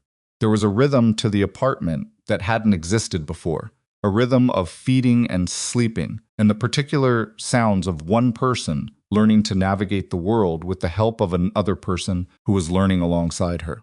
Marina had expected motherhood to feel like addition, something new added to the person she already was. What it actually felt like was closer to excavation, like something was being uncovered rather than created. Not that she became someone different, but that she became someone more essentially herself. The non-essential things having been stripped away by 6 weeks of sleep deprivation and unconditional need, and the daily practice of keeping another person alive, which turned out to be clarifying in a way that nothing else quite matched. She was, she thought, carrying less than she had been carrying in November. The foundation board meeting that afternoon was about expansion.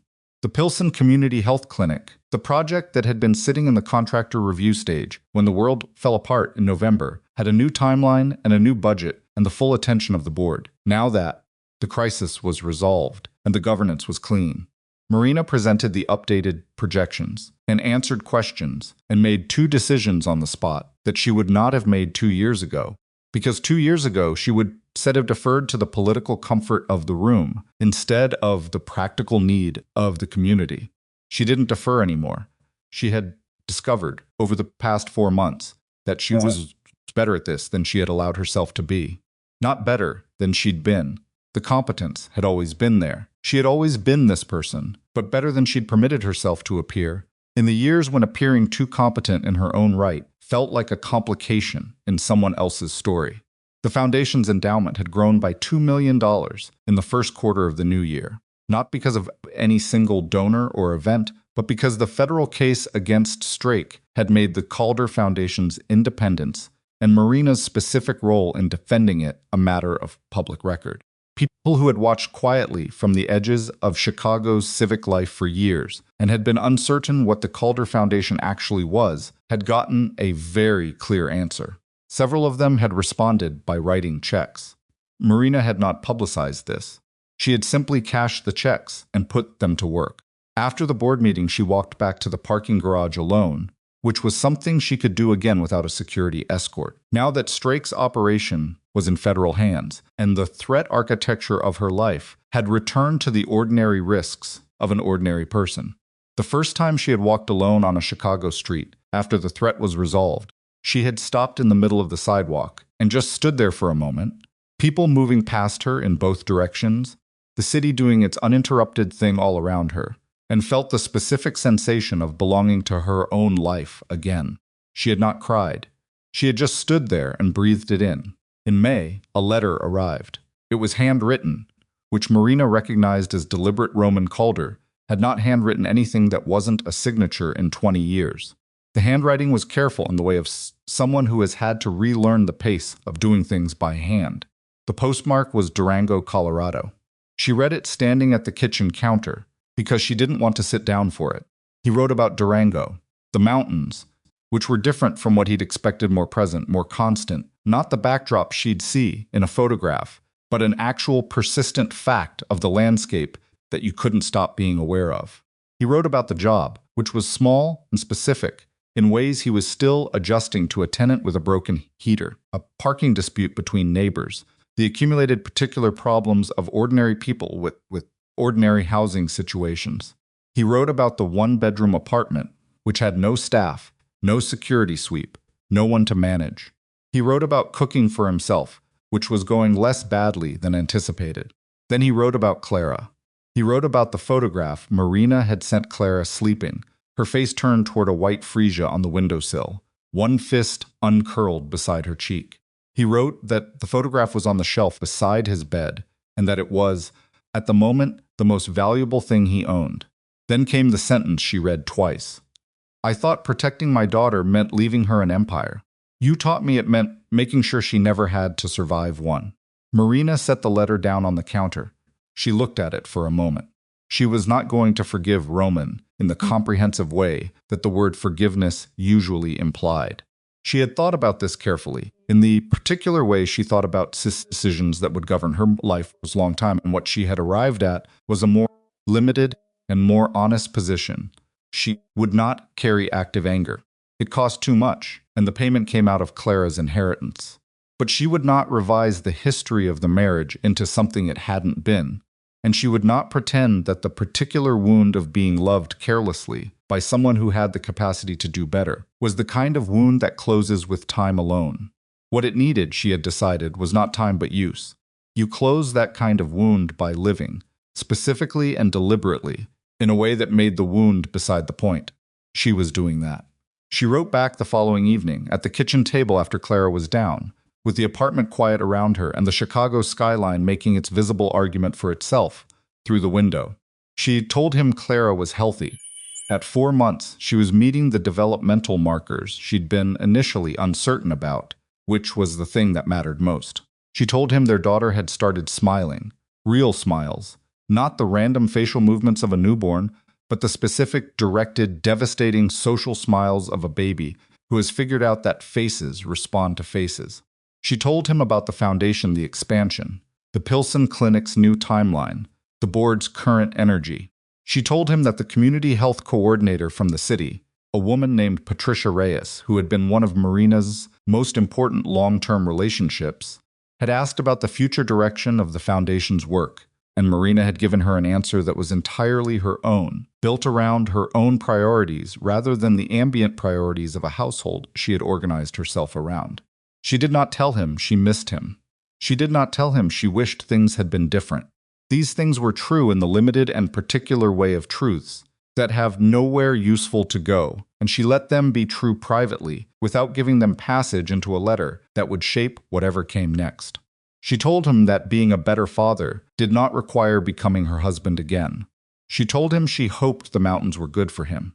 She told him to send photographs of Durango when he had them, because Clara would want to know someday what her father's world looked like, and Marina intended to give her daughter honest answers to the questions she would eventually ask. She sealed the letter and left it on the counter to mail in the morning. On a Thursday evening in late May, Marina stood at the apartment window with Clara against her chest. The Chicago skyline was doing what it did at this particular hour, in this particular season, the last light working through the glass towers in a way that made them look, briefly, like something other than steels and commerce, like something that had always been there, like something natural rather than built. Clara was awake. She had been through a fussy hour and had come out the other side into the alert, calm attention that 4-month-olds achieved sometimes in the late evening. The world suddenly interesting rather than overwhelming. Everything worth examining. She lifted one hand toward the window, the small open hand of a child reaching for something luminous. Marina watched her daughter's hand against the light. She thought about the woman who had stood in a kitchen at 2:13 in the morning, staring at 3 words on a phone screen while one hand pressed against her swollen belly. She thought about the ring left in a dish. She thought about the apartment she had maintained for 6 years as a room, with a door that only she could open, and how that room had become this room, which was Clara's room too now, which was a home in a way that the other house, for all its size and security and expense, had never managed to be. She thought about the filing cabinet and the contracts and the specific cold weight of a folder held against her chest while her body made its urgent case for a different set of priorities. She thought about Mercer saying you did it in a text at 10:12 in the morning. She thought about Roman crying in the delivery room, not the controlled, permissible emotion of a man who had decided it was acceptable to cry, but the unmanaged grief of a man whose understanding of what he'd almost lost had arrived in the same moment as the thing itself. She thought about the letter on the counter. Clara's hand moved against the light, reaching for the city below, with the absolute confidence of a person who has not yet learned that some things can't be held. Marina kissed her daughter's forehead. The kiss was small and ordinary, and it was the most significant thing Marina had done in a very long time. For 14 years, she had been the invisible structure of a world built around someone else's power. She had been competent and careful and present in all the ways that matter and invisible in all the ways that eventually destroy you. And she had held it together past the point where holding it together was honest, because she had believed not naively, but with the specific intelligence of a person who can see many outcomes and chooses the one closest to hope that the person she had married was worth the holding. He had not been worth it in the way she had held it, but she was done accounting for that. She was not done with her life. She was not done with the foundation or with Clara or with the city visible through the window or with the specific project of being exactly herself without negotiating downward on behalf of someone else's comfort. She was not done with any of it. She was, in fact, as she stood at the window with her daughter's hand reaching toward the light, more started than she had been at any previous point in her adult life. She was a mother and a leader and the architect of a life that belonged to her. She carried Clara toward the nursery as the Chicago skyline held its light for a moment longer. Clara made a small sound against her shoulder, not discomfort, not hunger, something else. The sound a person makes when they are warm, and held and moving toward rest. Marina walked through the apartment that was hers, in the city that was hers, toward the life she had chosen, not walking away from anything, walking toward everything that remained,